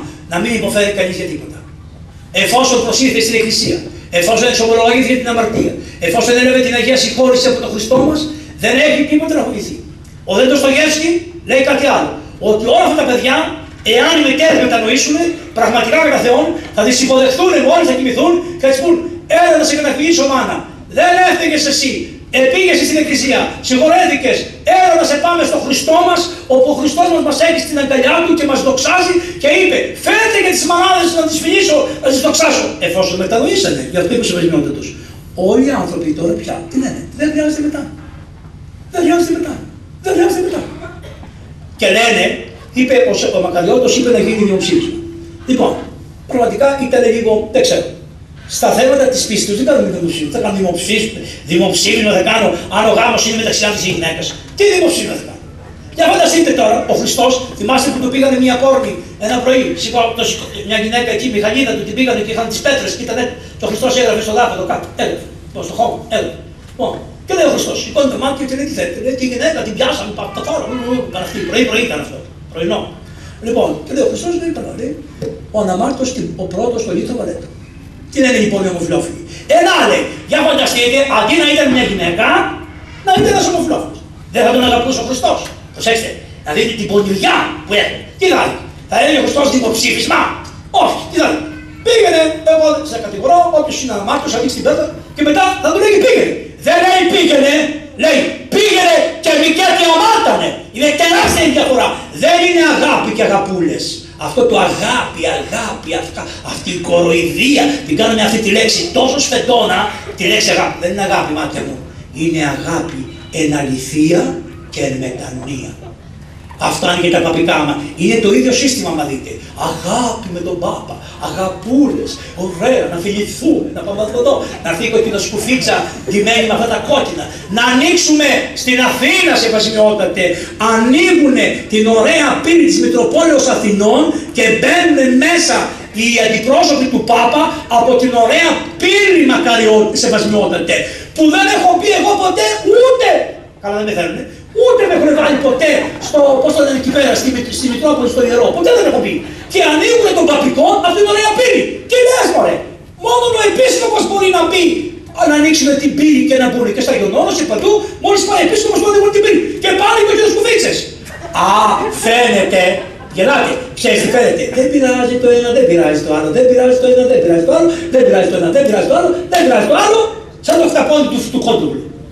Με πιάσανε μανούλα, μη φοβάσαι, εγώ είμαι εδώ. Φοβάσαι η πολιτεία. Μα λέει η Εκκλησία, μα κάτι συμβαίνει, δεν πας καλά. Δεν πας καλά κράτος. Μη φοβάσαι εδώ η πολιτεία, εδώ η Χούντα, εγώ εδώ, μη στεναχωριέστε εσείς. Εσείς ετοιμαστείτε να μου κάνετε το Άγιον Όρος, να πάρετε το άβατο του Αγίου Όρους. Στη Χούντα τέθηκε πρώτη φορά να φύγει το άβατο του Αγίου Όρους. Από εκεί το γλιτώσαμε, ξέρετε. Διότι το πρώτο μοναστήρι, δόξα σε ο Θεός, το πρώτο μοναστήρι είναι το Χιλανδάρι, άρα δεν μπορούσαν, δεν ήταν ελληνικό. Και το πρώτο μοναστήρι από την άλλη μεριά είναι το βουλγάρικο. Και έπρεπε να συμφωνήσουν και οι πολιτείες από τον Νότο. Και επειδή δεν μπορούσαν να συμφωνήσουν, το βούλωσαν. Αλλά το βάλανε σαν θέμα. Άρα πάντοτε πάνε έρχονται. Και το βλέπουνε. Δεν το βλέπουνε, το βλέπουν για φοκλόρ. Δεν το βλέπουνε για πίστη. Και γι' αυτό μας λένε η θρησκεία μας. Όχι μάτια μου. Όταν είπε ο Κολοκοτρώνης, είπε, όταν πιάσαμε τα άρματα, είπαμε πρώτα υπερπίστεως και ύστερα υπερπατρίδος.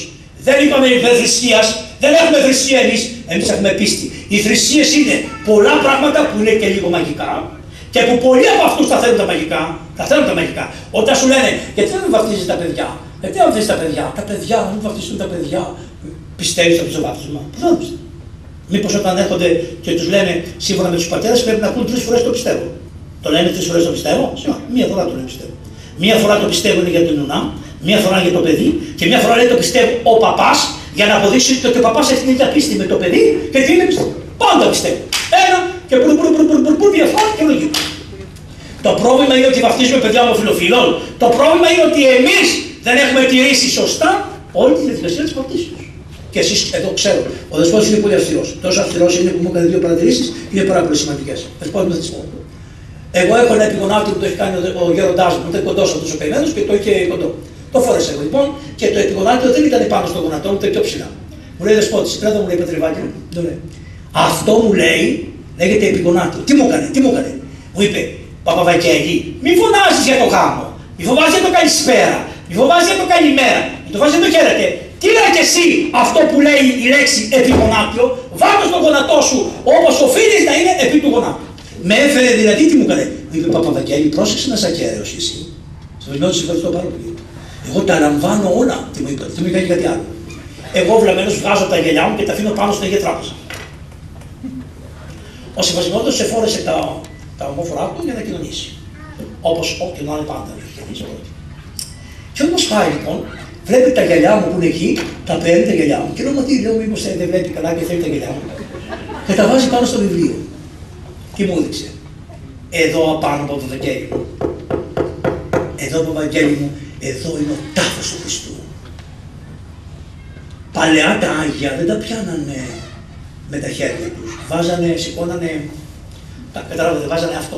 Πώς πιάνουν το Ευαγγέλιο το πρωί, σαν αυτό το αναστάσιμο Ευαγγέλιο, που θυμίζει το μήνυμα αυτού, το πιάνουν έτσι το Ευαγγέλιο, έτσι. Παλαιά δεν τα πιάνανε, τα πάγανε έτσι.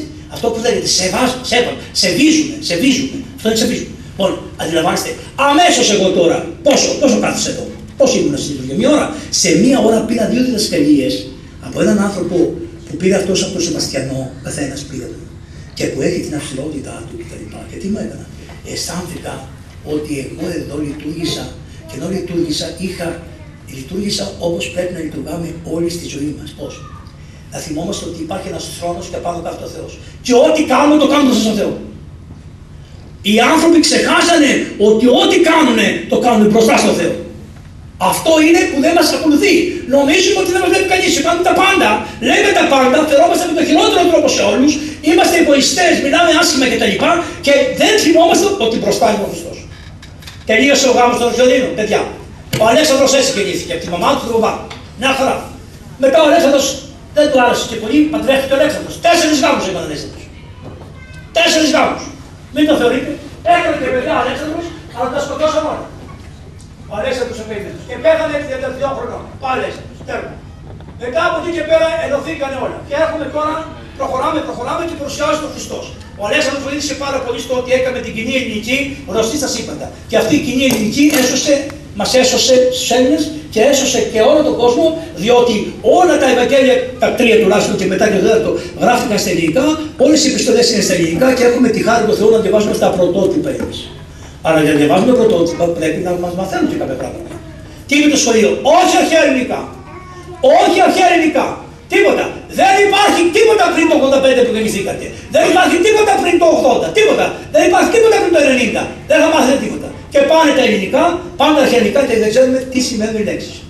Παρακάτω τώρα. Τελειώσαμε. Πάνε αυτά και έρχεται η Εκκλησία. Η Εκκλησία λοιπόν βρίσκει το θεσμό του γάμου. Το βρήκε το θεσμό του γάμου. Και από την Παλαιά Διαθήκη το βρήκε όπως το έκανε πριν. Αλλά το βρήκε και στη Ρωμαϊκή εποχή.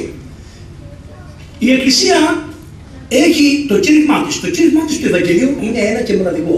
Όλο το κήρυγμα του Ευαγγελίου να το μαζέψετε, να το στύψετε, θα βγει. Και ο λόγος άρχισε γένετο και εσκήνωσε ο ημί. Αυτό το Ευαγγέλιο. Αυτό το χαρμόσυνο μήνυμα. Το Ευαγγέλιο όλο είναι να το στύψεις και ο λόγος άρχισε γένετο και εσκήνωσε ο ημί. Από εκεί και πέρα, αφού και την δόξα αυτού εθεασάμεθα και τον ακούσαμε και φάγαμε και ήπιαμε και πήραμε τη διδασκαλία κτλ. Από εκεί και πέρα απλώνεται. Μετά οι Απόστολοι αφήνουν στους νέους πατέρες, αυτοί εδώ είναι οι αποστολικοί πατέρες. Όλοι ο βίος του αποστολικού πατέρα. Ο Χαράλαμπος στην πραγματικότητα είναι παιδί του αποστολικού πατέρα. Είναι του Πολυκάρπου, γιατί στη Μαγνησία ήταν. Ήταν του Ιγνατίου, αντιλαμβάνεστε.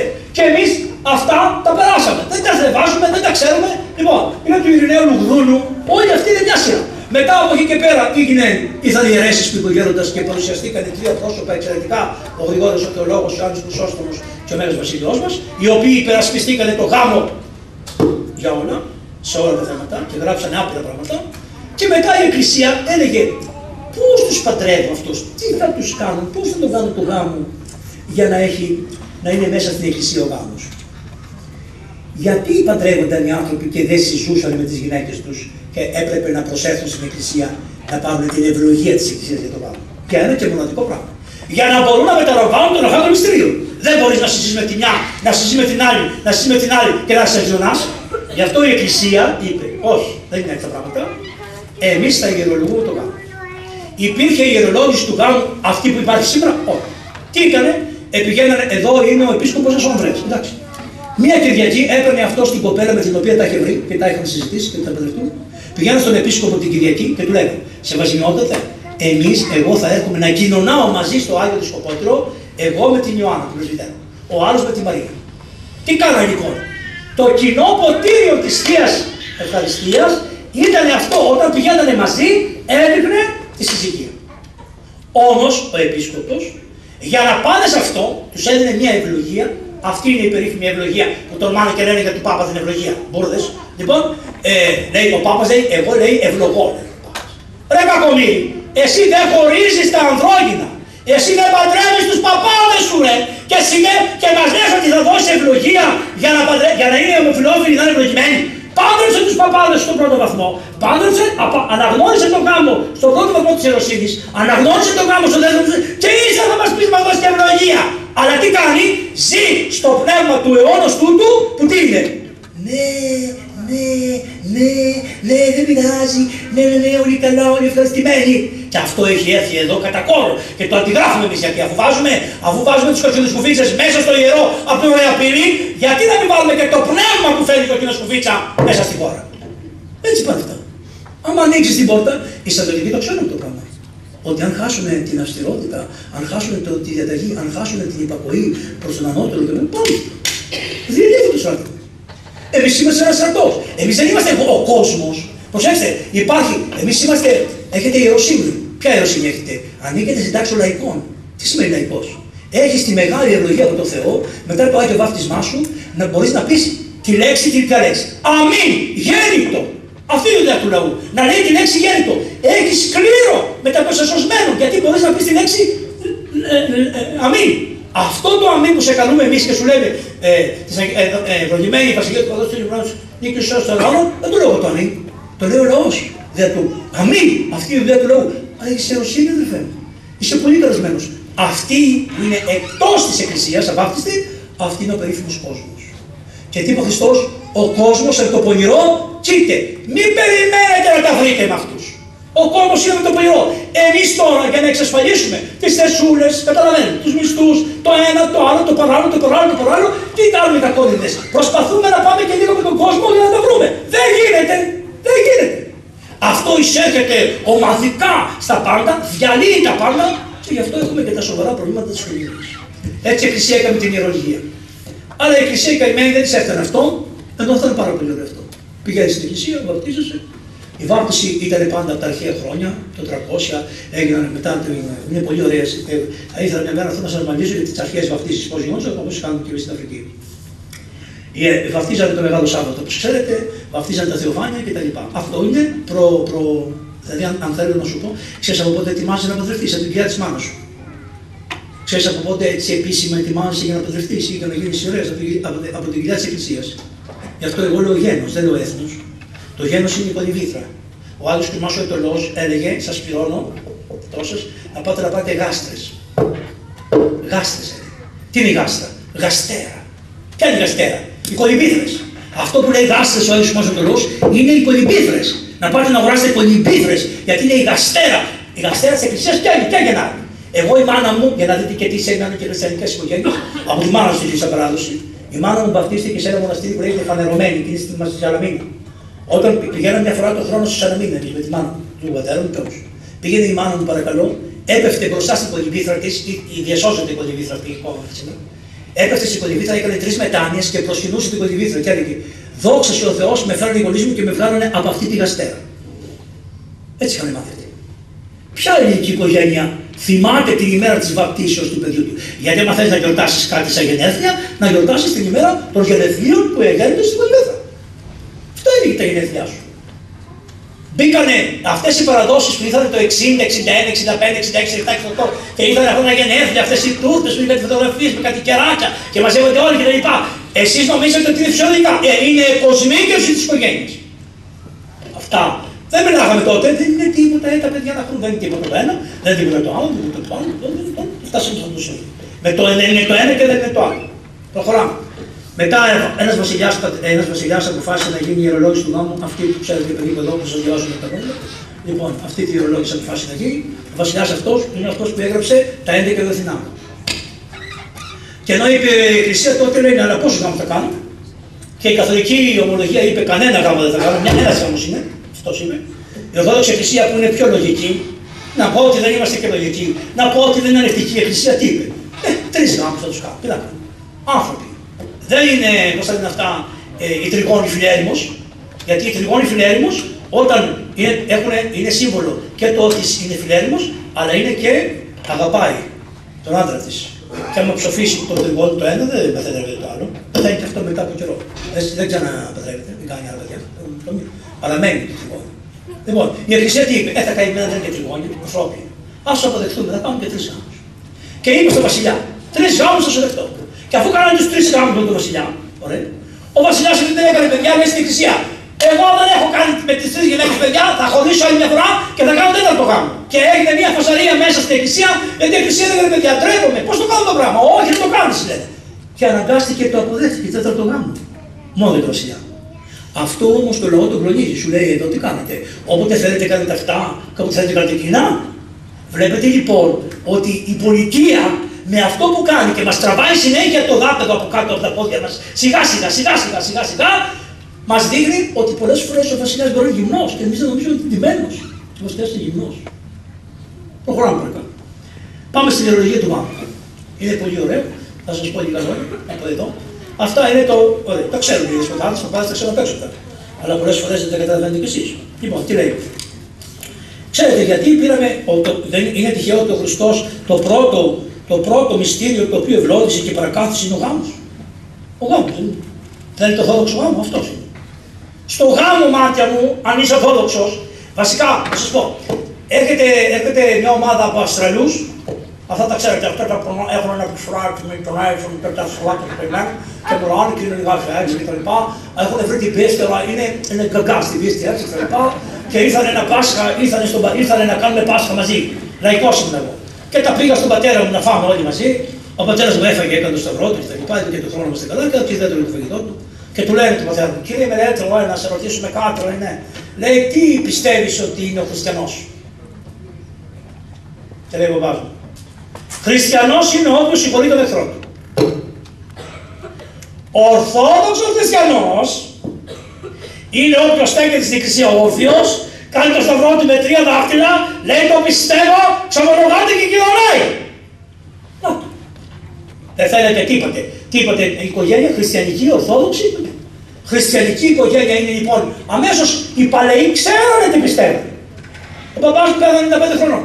Ήξερε τον πατέρα του τι πίστευε. Σου λέει, χριστιανός, όποιος δεν συγχωρεί τον εχθρό του δεν είναι χριστιανός. Φέρνεις. Αλλά πάμε τώρα καλά που είναι αυτό. Να πάμε και στα ορθόδοξα. Ποιο είναι? Αυτό, η συγχωρητικότητα πρέπει να πηγάζει από την ορθή πίστη, από το ορθό δόγμα.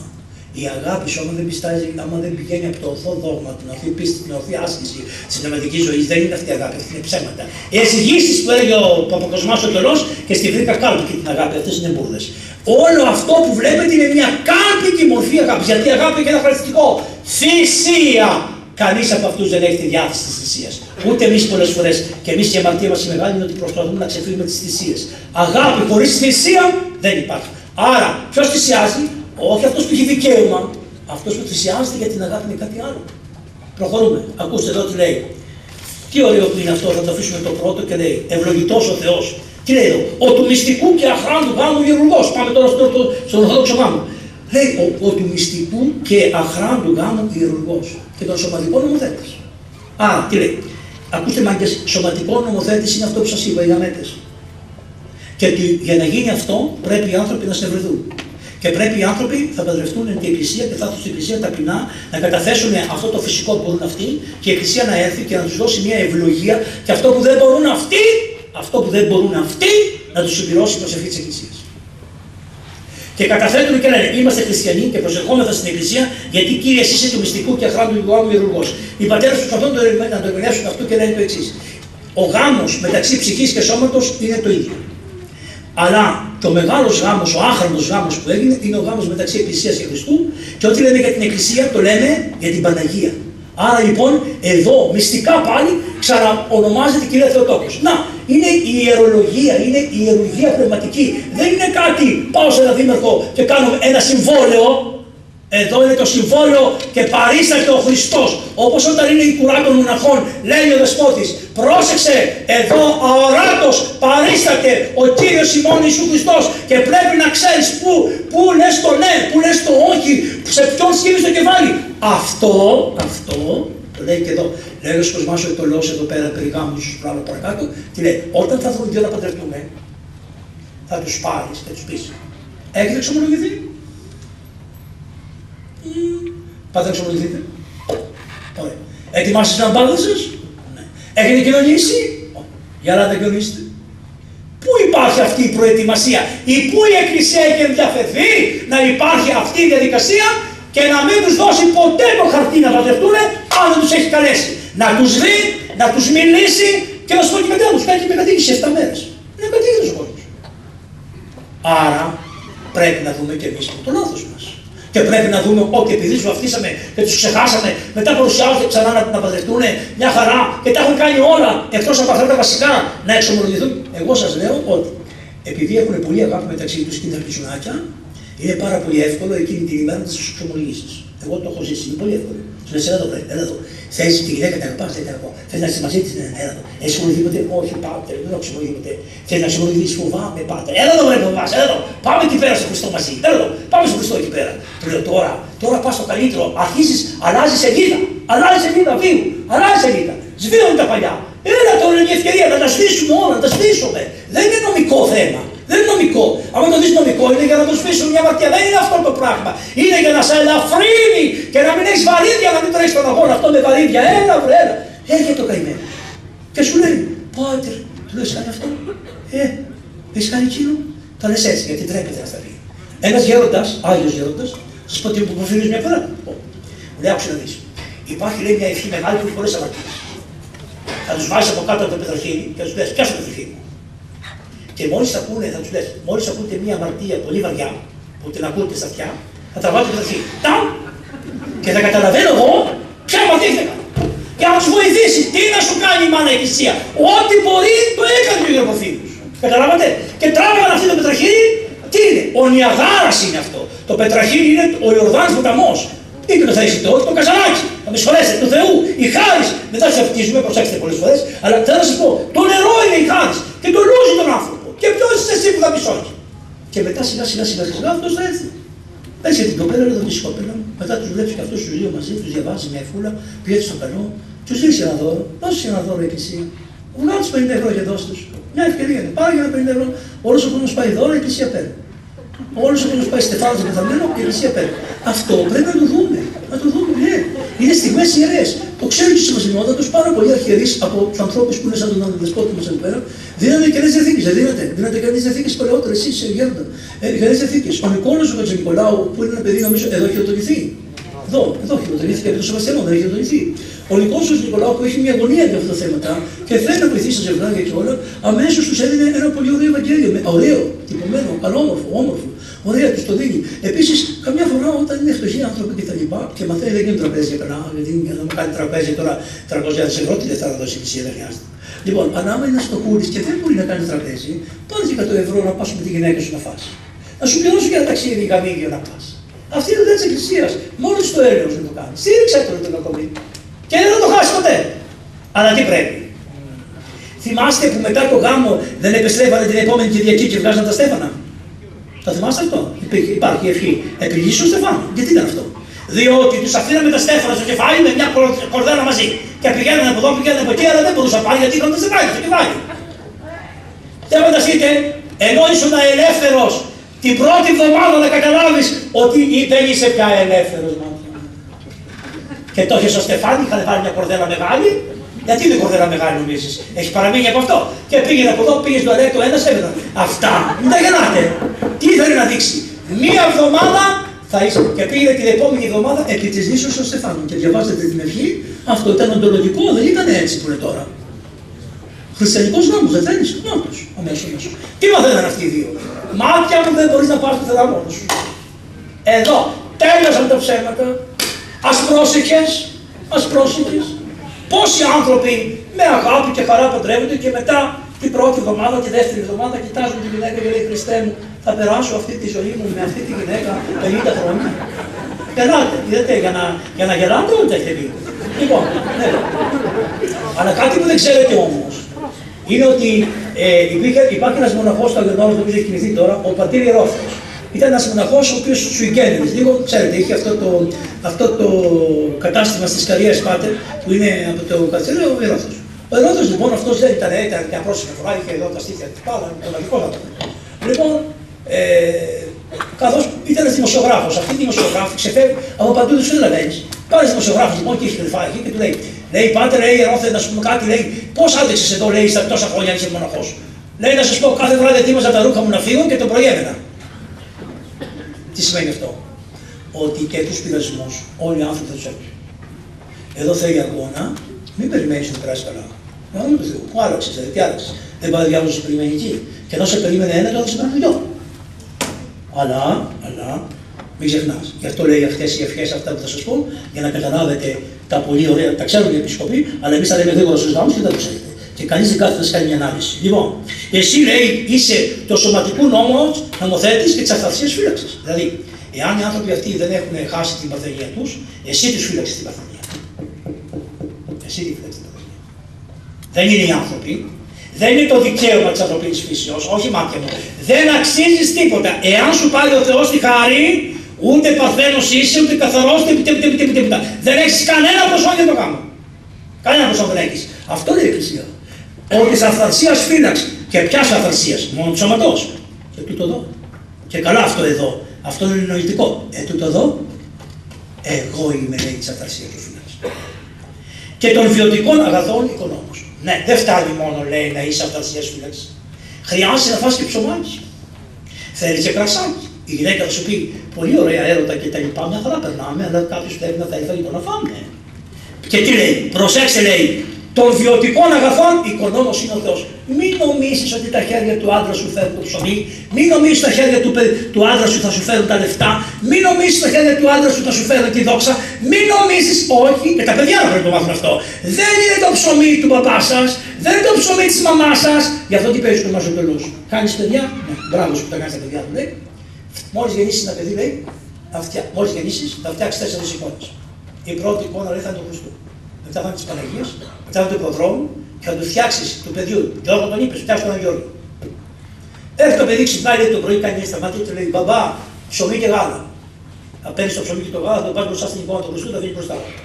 Και του λες: Παιδί μου, λέει ο κοσμασοκολός, εγώ ψωμί και γάλα δεν έχω. Ο Χριστός έχει. Εκεί να πας να βάλεις μετάνια να πάρεις το ψωμί. Το γάλα. Και πάει το παιδί, έλεγε ο κοσμασοκολός, κάνει το σταυρό του, μαθαίνει δηλαδή, τι του μαθαίνεις? Την πίστη.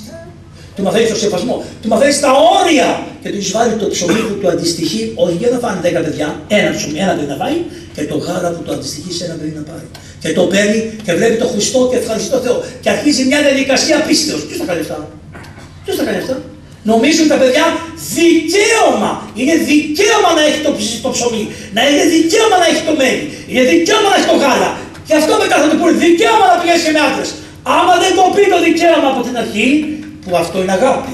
Δεν είναι καταστροφή. Το να βάλεις όρια στα παιδιά δεν είναι καταστροφή. Είναι αγάπη. Αν δεν βάλεις όρια δεν έχει αγάπη. Η αγάπη βάζει όρια σε αυτά που αγαπάει. Μετά, ου καλό είναι τον άνθρωπο μόνον επί της γης πίσω με αυτόν βοηθών κατά αυτόν. Αμέσως τι δηλώνει? Ότι εγώ σου πω, ο Χριστός όταν έφτιαξε τον Αδάμ, είδε ότι δεν ένιωθε καλά στον παράδοσο μόνος. Μα είπε στον Χριστό. Μα επικοινωνούσε με το πνεύμα του Άγιον. Ούτε αυτό σου φτάνει. Δεν του έφτανε.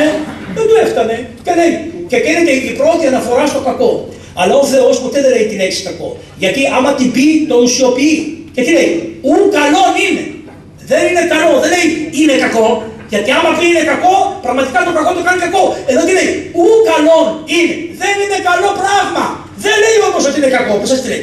Δεν είναι καλό πράγμα να μείνει ο άνθρωπος μόνος του. Πίσω με αυτόν. Τα τρία πρόσωπα της Τριάδας, τα ξέρετε αυτά, βοηθών με αυτόν. Βοηθών του. Και ξέρετε αυτή την περίφημη ότι το πήρε από ας πούμε, από την πλευρά του κτλ. Έγινε όμως που δεν ξέρετε από μια πατερική ομιλία την οποία περιγράφει ο Ιερεμίας, είναι πάρα πολύ ωραίο. Δεν την πήρε μόνο από την πλευρά. Είναι πολύ ωραίο αυτό. Την πήρε από το ύψος που είναι η καρδιά. Είναι πολύ σημαντικό. Σας είπα προηγουμένως συναισθηματική νοημοσύνη. Την πήρε από το χώρο που εμείς σαν Ορθόδοξοι θεωρούμε ότι η έδρα, ότι το βάπτισμα, το πνεύμα του Άγιου είναι μέσα στο κέντρο της καρδιάς μας. Την πήρε από τη μεριά της καρδιάς του. Από το ύψος της καρδιάς. Όχι μόνο από τις πλευρές, αλλά είναι από το ύψος της καρδιάς. Και εννοούνται ότι αυτά τα δύο όντα επιθυμούν και θέλουν να ενωθούν και να γίνουν ένα.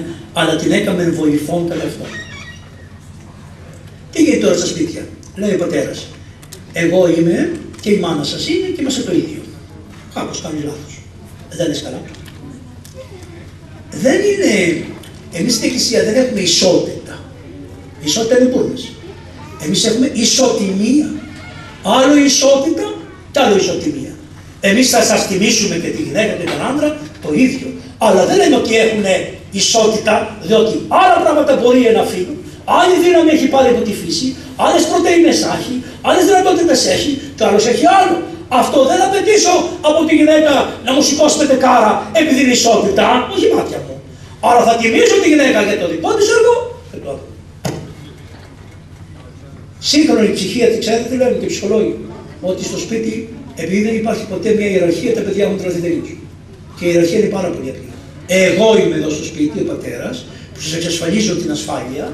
Αυτή είναι η βοηθός μου, που είναι ισότιμη με μένα, προσέξτε τη λέξη, ισότιμη με μένα και εσείς τα παιδιά, που όλοι μαζί έχουμε μια ευθύνη μες στην οικογένεια. Όλοι μαζί έχουμε μια ευθύνη στην οικογένεια. Και εσύ ο Μπόμπιλας, ο τελευταίος που δεν μπορείς να μιλήσεις, έχεις μια ευθύνη στην οικογένεια. Τώρα θα ακούσετε για ορθόδοξη οικογένεια, όπως την έκανε ο τελευταίος που είχε βγει στη φωτογραφία, ο Μακρυγιάννης.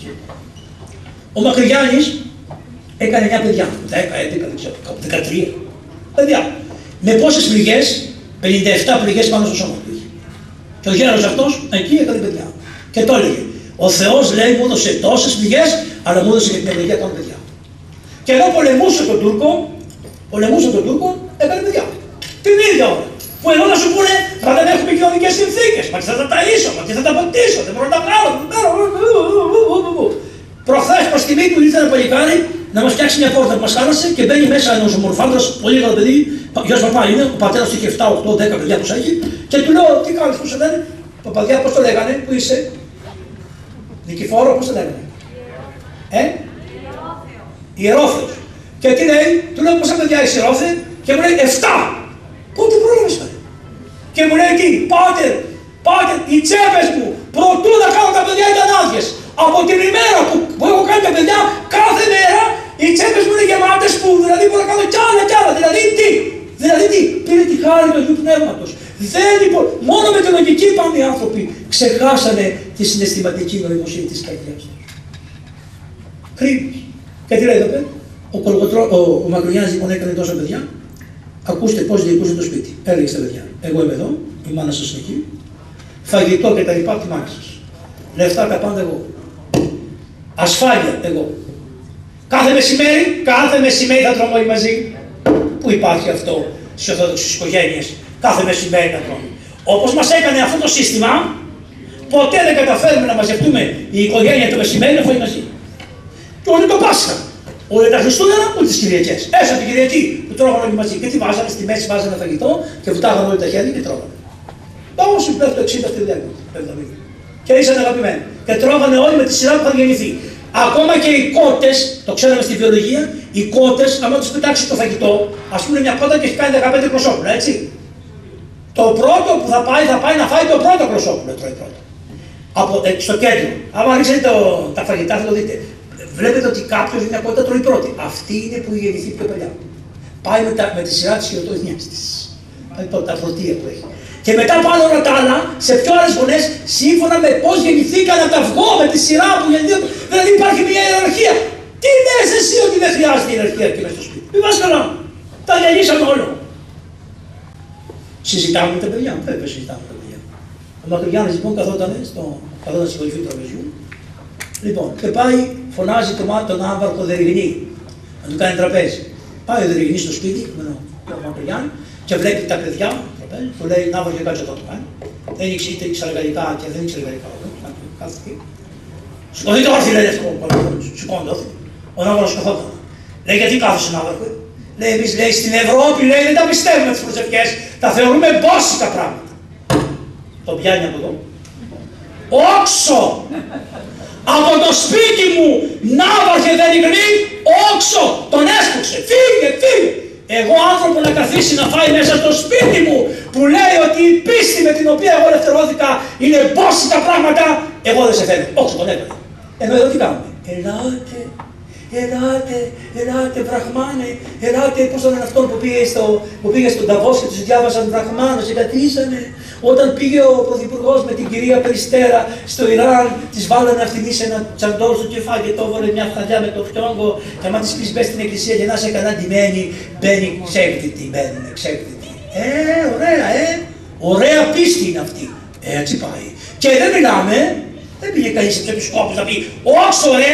Δεν πήγε κανείς από τους επισκόπους μας όταν καθόταν σταυροπόδι ο Πρωθυπουργός με το Τσίπρα μπροστά στον τάφο, μπροστά στο λείψανο του Θοδωράκη, καθόντουσαν έτσι, μόνο καφέ δεν τους είχαμε προσφέρει μέσα στον ιερό ναό Χαροκοθρό, δεν το πιστεύεις, έτσι, δεν το φοβάσαι, τον πεθαμένο δεν το ξέρεις, τον πεθαμένο. Τι κάνετε εδώ, τι κάνουμε εδώ. Αυτό από πού είχε αρχίσει, από μια κακιά διδασκαλία της οικογένειας. Η οικογένεια τον έχει διαστρέψει. Και θεωρεί εδώ ότι είναι δικαίωμά μου όλα. Και καλά, μα δεν βρέθηκε ένα να σε πιάσει από εδώ και να σου πει πιο ταπεινά, πιο ταπεινά, πιο ταπεινά. Άλλο τώρα. Ο Μακρυγιάννης τον έκανανε, για να δείτε τι σημαίνει οικογένεια. Ο Μακρυγιάννης τον έκανανε αρχηγό της αστυνομίας της Αθήνας. Λοιπόν, και τον εβάλανε να πιάνει τους κλέφτες. Πιάνει έναν κλέφτη μια Παρασκευή, τον έπιασε, είχε κλέψει λεφτά από τους φτωχούς εκεί ανθρώπους. Δώστα του λέει, ρε, με το καλό για να μην σε σκοτώσει το ξύλο.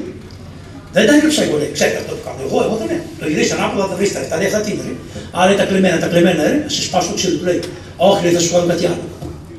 Του λέει, κάθε μέρα θα σε γυρίζω στο παζάρι. Θα σου βάλω μια ταμπέλα εδώ που θα λέει κλέφτης. Το μεσημέρι όμως θα σε παίρνω στο σπίτι μου. Θα τρως μαζί με τα παιδιά μου. Το βράδυ θα κοιμάσαι το κρεβάτι που θα σου δώσω. Την άλλη μέρα το πρωί θα σηκωνόμαστε. Θα κάνουμε τις μετάνοιες μαζί που κάνω εγώ. 1500 μετάνοιες κάθε μέρα. Με 57 πληγές. Πατέρας. 13 παιδιών. Συγγνώμη. Ούτε καλόγιο δεν κάνω αυτά. Ούτε καλόγιο. Εντάξει.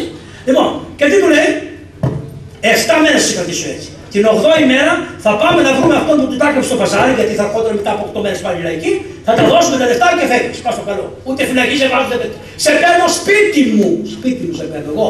Τον κλέφτη τον πάω σπίτι μου εγώ. Άρα η οικογένεια διόρθωνε και τους κλέφτες, διόρθωνε και τους λοποδίτες, εάν είχε δύναμη η οικογένεια. Δεν τους έστελνε τους λοποδίτες στις φυλακές, ενώ έκλεβε να τον μάθει να βιάζει κιόλας, γιατί στις φυλακές που τους έδωσαν τους ανθρώπους δεν οφείλεται κανένας. Κανείς δεν έχει κάνει ας πούμε, αυτοί που μπήκαν στη φυλακή όταν ήταν 18 χρονών και βγήκαν από τη φυλακή, τι μάθανε στη φυλακή, τι ωφεληθήκαν στη φυλακή, τι ωφεληθήκαν, τι έγινε. Λέγεται σοφρονιστήριο, σοφρονιστικό κατάστημα. Τι σοφρόνια πήρανε, πού ήμασταν εμείς σαν εκκλησία, πού μας καλέσανε μας ποτέ να αναλάβουμε και τη σοφρόνηση των ανθρώπων. Τους πήραμε και μέσα του δρόμου τελειώσαμε. Ξέρανε 5 εκκλησίες, τώρα κάνουμε 10-15. Και κάνουν και τις συμμορίες τελείως δουλειά. Γι' αυτό σας λέω, γι' αυτό λέτε Ορθόδοξη Χριστιανική οικογένεια. Αυτά είχαν αντιμετωπίσει η Ορθόδοξη Χριστιανική οικογένεια. Τι κάνει τώρα πες του να του φωνάζει, φωνάζω εγώ. Τι κάνει ο Μακρυγιάννης.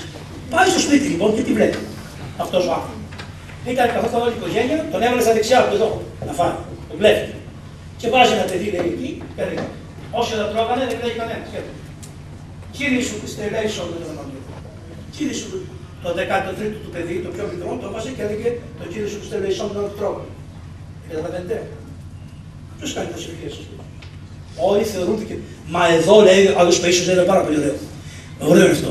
Ρε παιδί μου λέει, όταν πεινάς και δεν κάνεις το σταυρό σου, δεν πειράζεται. Δεν πειράζει. Αλλά όταν έχεις αποφάει και έχεις χορτάσει την πείνα σου, και όταν σηκώνεσαι δεν κάνεις σταυρό, θα πεις δόξα στη Θεέ μου Θαύμα. Μα είμαστε ανθρώποι.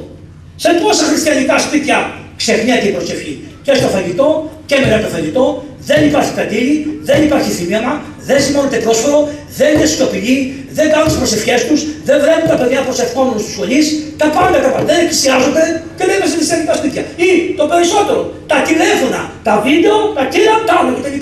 Πού είναι το χριστιανικό σπίτι, πού είναι η Ορθόδοξη χριστιανική οικογένεια. Εγώ το ξέρω ότι μου είπανε θα μιλήσει για την Ορθόδοξη χριστιανική οικογένεια, ναι, αλλά θα μιλήσουμε και για την πραγματικότητα. Και πόσο πρέπει να κάνουμε μια επιστροφή, αυτό είπε ο Δεσπότης. Μετάνοια να γυρίσουμε πίσω. Τελείωσε η υπόθεση, όχι. Περνάνε 25 χρόνια. Μετά από 25 χρόνια πάει ο Μακρυγιάννης στον Άφυλο, γέρος πια, με μπαστούνάκι. Πηγαίνει ένα παλικάρι. Γεια σου του λέει, Μακρυγιάννη, γεια σου του λέει και εσένα. Θα έρθεις να φας στο σπίτι μου. Τι φαγητό θα έχεις, πουλί του λέει, πλοίε. Δηλαδή κότα. Αν έχεις πλοίε, μπορώ να τη φάω γιατί δεν έχω δόντια. Θα έρθω του λέει, πού μένεις. Πάει στο σπίτι. Βλέπει λοιπόν στο σπίτι ένα τραπέζι σαν το δικό του. Σου τι είναι εδώ πέρα. Τον εβάλα στην κορυφή. Κάτσε. Λέει να φάμε, να φάμε. Να σηκωθούμε όρθιοι και κάνουμε προσευχή, λέει αυτός. Σηκωθούμε, λέει. Κάνουμε. Λέει στο πιο μικρό. Γιώργη, λέει, κάτσε εκεί και πες ο κύριος Χριστέλης όλα. Και βλέπει ο Μακρυγιάννης ότι το παιδί αυτού, όπως έκανε αυτός πριν 25 χρόνια, έκανε το παιδί. Του λέει, ποιος είσαι ανθρωπέ μου. Εγώ του λέει, είμαι ο κλέφτης που με έπιασες και με πήρες στο σπίτι σου και με κράτησες 7 ημέρες. Έκανα τον κανόνα μου, το πλήρωσα αυτό να με βρίζουν στη γειτονιά ότι είμαι ο κλέφτης. Ναι, αλλά εσύ δεν με έβγαλες από το σπίτι σου. Με έκανες σαν να είμαι δικός σου άνθρωπος. Και στο σπίτι σου εγώ αντέγραψα τι έκανες εσύ. Και είπα ό,τι κάνει αυτός που με έφτιαξε άνθρωπο, θα κάνω και εγώ και στο σπίτι. Αυτό μας λείπει, αδελφοί μου. Το παράδειγμα, το θυσιαστικό της ζωής. Αυτό μας λείπει. Κατά εξουσία, κατά κυριολεξία, αυτό μας λείπει. Και πάμε τώρα, λέει τώρα, αν ούς ο Θεός συνέδρεψε, άνθρωπος μη χωριζέται. Καταπάτηση. Καταπάτηση αυτού του πράγματος. Και τα λοιπά. Κατάπευσον την χάρη σου την επουράνιον επί τους δούλους σου. Δεν μπορούμε να τα καταφέρουμε μόνοι τους. Δεν μπορούμε να τα καταφέρουμε μόνοι μας. Επί τους δούλους σου κατάπευσον τη χάρη σου την επουράνια. Και εδώ λέει τι παιδίσκει, εδώ αρχίζουν τα δύσκολα. Εν πάση υποταγή με τον ανδρή και τον δούλο σου τούτον εις κεφαλή της γυναικός, όπως βιώσεις κατά το θέλημά σου. Εδώ αρχίζουν τώρα οι δικαιωματιστές και λένε, είναι δυνατόν να πεις σε μια γυναίκα σήμερα ότι θα είσαι υποτακτικά ενός άντρα του? Ναι, μάτια μου. Αλλά ο Απόστολος λέει κάτι παρακάτω, ότι ο άντρα θα του υπακούσει στον άντρα, γιατί ο άντρας σας αγαπάει όπως αγαπάει ο Χριστός την Εκκλησία. Σε αυτόν που σε αγαπάει όπως ο Χριστός αγαπάει την Εκκλησία, βεβαίως δεν τον υπακούσω. Γιατί δεν τον υπακούσω αυτό? Άρα έχει προϋπόθεση αυτή η υπακοή, ότι θα σε αγαπάει, θα νιώθεις ότι σε αγαπάει και θα βιώνεις ανάλογα με τον Χριστό που αγαπάει την Εκκλησία. Και εδώ είναι το άσμα των ασμάτων που περιγράφει όλο το άσμα των ασμάτων πώς αγαπάει ο Χριστός την Εκκλησία και πώς ο γαμπρός πρέπει να αγαπάει την ύφη. Και αρχίζει το περίφημο, ευλόγησε τους Κύριε, δώσε την ευλογία, όπως ευλόγησε τον Αβραάμ και τη Σάρα. Αποσιωπά ότι ο Αβραάμ πήγε και με άλλες γυναίκες. Το αποσιωπά. Η ευχή, το βλέπετε, τι κρατάει? Όχι, ο γάμος είναι ένας αυτός, Αβραάμ και τη Σάρα. Ευλόγησαν αυτούς Κύριε όπως ευλόγησε τον Ισαάκ και τη Ρεβέκα. Τι ωραίος τρόπος να παντρευτεί ο Ισαάκ τη Ρεβέκα. Ξέρετε τι έγινε για να τον παντρευτεί? Λέει ο Αβραάμ, είμαι γέρος. Πω να βρω ένα δούλο μου πιστό να πάει να μου βρει μια γυναίκα για τον Ισαάκ. Και πήγε. Και του λέει τώρα του δούλου, του λέει βρες εσύ μια γυναίκα, πώς θα τη βρεις αυτήν για να παντρευτεί το γιο μου. Και είχε χρυσαφικά, είχε τα πάντα. Βριακά, από την πρίκα θα παντρευτείς. Δεν παντρεύεσαι από την πρίκα, λίγα ακόμα. Όποιος παντρεύτηκε από την πρίκα, όπως λέει ο Χρυσόστομος, τον καβάλιζε γυναίκα από πάνω. Γιατί σου λέει δικά μου, είσαι με τα καλά σου. Από τι παντρεύεσαι? Από αυτό που έκανε αυτή. Αυτός είχε τις καμήλες και δίψαγε. Και επειδή διψούσαν και οι καμήλες και αυτοί, μόλις ήρθε η Ρεβέκα έδωσε νερό και ήπιανε οι καμήλες και ο δούλος του Αβραάμ. Και είπε αυτός, ωραία τη βλέπω, ωραία γυναίκα, αντρού γυναίκα, γιατί σήκωσε το μπουμπά έτσι με δύναμη, το πιο φορώ. Αυτοί είναι φιλάνθρωποι. Και όχι φιλάνθρωποι μόνο σε μένα και στα ζώα. Άρα έχει αγάπη έμπρακτη, ουσιώδη, ασκητική και σε μένα και στα ζώα. Άρα τι άλλο θέλω εγώ? Αυτή θα πάρω, μου την έστειλε ο Θεός για να τη δώσω στον Ισαάκ. Και την πήρε, είναι η περίφημη Ρεβέκα. Αυτή είναι, έτσι την πήρε τη Ρεβέκα. Και την παίρνει τη Ρεβέκα και την πάει χιλιόμετρο μακριά στον Αβραάμ, την παντρεύεται και μετά κάνει αυτά τα δύο παιδιά, τα προκομμένα, μέσα στο σπίτι δεν ήσανε. Τον ίδιο πατέρα δεν είχανε. Άγιοι άνθρωποι δεν ήσανε. Δεν μαλώσανε εκεί που θα βγαίνανε όταν βγήκε ο πρώτος και ο δεύτερος και ήταν τερνιστής, ο Ιακώβ, τερνιστής του αδελφού του. Και ο άλλος στο ίδιο σπίτι, την ίδια προσευχή δεν τους έμαθε ο πατέρας τους. Άρα τι σημαίνει? Μη φοβόσαστε ότι τα παιδιά σας δεν γίνονται όλα χριστιανικά. Δεν πειράζει. Εσείς θα δείτε τη διδασκαλία. Ο Ισαάκ διάκρατον θηλυμανία ονομάστηκε Ισαάκ. Δηλαδή φωτιά, κάψιμο. Γιατί είχε άκρατη θηλυμανία. Άρα τι πήρε? Πήρε από τη γενιά του κάτι γονιδιακό, δεν ξέρω πώς μεγάλωσε. Άκρατον θηλυμανία. Το διαβάζουμε μέσα στο μεγάλο κανόνα. Του λέει ο Ισαάκ για την άκρατον θηλυμανία. Εδώ μου ονομάστηκε. Που είναι αυτό, φιλόκος. Ο Ισαάκ, ο αδελφός του. Ο Ιακώβ πράος, καλός ο καημένος. Καλός. Και μετά ευλόγησε λέει τον Ιακώβ όπως την Ραχήλ, με τη Ραχήλ. Ναι, αλλά δεν πήρε τη Ραχήλ μόνο, πήρε και τη Λία. Αλλά η αγάπη του ήταν η Ραχήλ. Γι' αυτό η Εκκλησία λέει: θέλω να έχετε και μια αγάπη μεταξύ σας. Θέλω την αγάπη. Ενώ πήρε δύο γυναίκες. Τη μία ως πολύτεκνον, τη Λία, τη δε Ραχήλ ως καλύτεκνον. Πάλι το λέει μεγάλος κανόνας αυτό. Είναι καλύτεκνος η μία, η Ραχήλ. Του έβγαλε τον Ιωσήφ και τον Βενιαμίν. Τα άλλα παιδιά τα έκανε με τη Λία. Πολλά παιδιά έκανε. Πολύτεκνο. Άρα αυτή που ήταν καλύτεκνο και αυτή που την αγαπούσε μόνο την καρδιά δεν το έκανε παιδιά όμως. Του τα έδωσε ο Θεός τα παιδιά. Κατά χάρη μετά ευλογημένα παιδιά σε αυτά. Ενώ οι άλλοι που δεν την αγαπούσαν πολύ, του έκανε παιδιά συνέχεια. Τι σημαίνει αυτό? Αυτά που τα βάζει η Εκκλησία εδώ, σου λέει πρόσεξε, πρόσεξε καλά. Εγώ σου λέω να πάρεις μια γυναίκα να την αγαπάς, όπως τη Ραχήλ. Μην πάρεις μια γυναίκα για τα χρήματα. Γι' αυτό λέει, ευλόγησέ τον εφόσον έχει σκεφτεί όπως σκέφτηκε ο Ιακώβ με τη Ραχήλ. Και τι λέει, τη δε Ραχήλ ως πολύπονον. Για να την αποκτήσει τη Ραχήλ, κουράστηκε 7 και 7, 14 χρόνια εργάστηκε στο θείο του το Λάβαν για να την πάρει τη Ραχήλ. Προχωράμε. Ευλόγησε, λέει, Κύριο που σε ευλόγησε στον Ιωσήφ και την Ασυνέθ. Και μετά ευλόγησε, λέει, έως ευλόγησα στον Μωυσέ και τη Σεπφόρα. Και ο καημένος ο Μωυσής 2 φορές παντρεύτηκε. Γι' αυτό κοντέψαν να σκοτωθούν με τη Μαριάμ και τον Αρών. Αλλά τι λέει, όχι, η Σεπφόρα είναι κανονική. Γιατί και η Σεπφόρα με τον ίδιο τρόπο τον πήρε τον Μωυσή. Άνοιξε και τον πότισε και τον πήγε στον πατέρα της. Και τι είχε η Σεπφόρα? Η Σεπφόρα είχε ορθή πίστη. Ενώ η Ρεβέκα δεν είχε ορθή πίστη. Μετά πήρε την πίστη του πατέρα του Αβραάμ. Αλλά ενώ η Σεπφόρα είχε ορθή πίστη, πίστευε μόνο στον Ιαχβέ.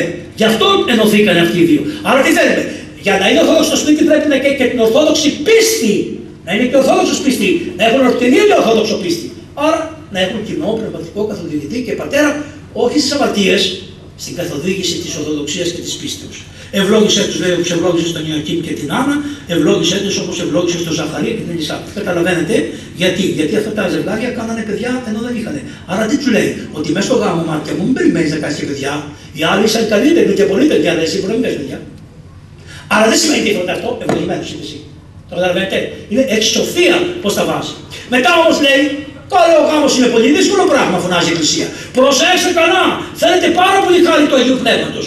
Οι δεσποτάδες, να ξέρετε, έχουν δύο ανάγκες του Αγίου Πνεύματος. Η μία για να τελειώνουν τα μυστήρια και η άλλη για να καταφέρουν να διοικήσουν σωστά.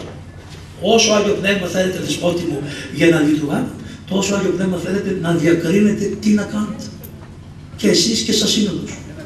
Εγώ σας προσφυλούμε, δηλαδή όχι σας λυπιάμαστε, φοβόμαστε και έχουμε προσευχή για εσάς, διότι έχετε αυτό το δεύτερο. Δηλαδή θέλει πάρα πολύ Άγιο Πνεύμα να καταφέρετε να δείτε από όλα αυτά τι πρέπει να κάνουμε. Προχωρούμε. Λοιπόν, διαφύλαξε τους, λέει, Κύριε, όμως διαφύλαξε τον Νόε δικηγοτό.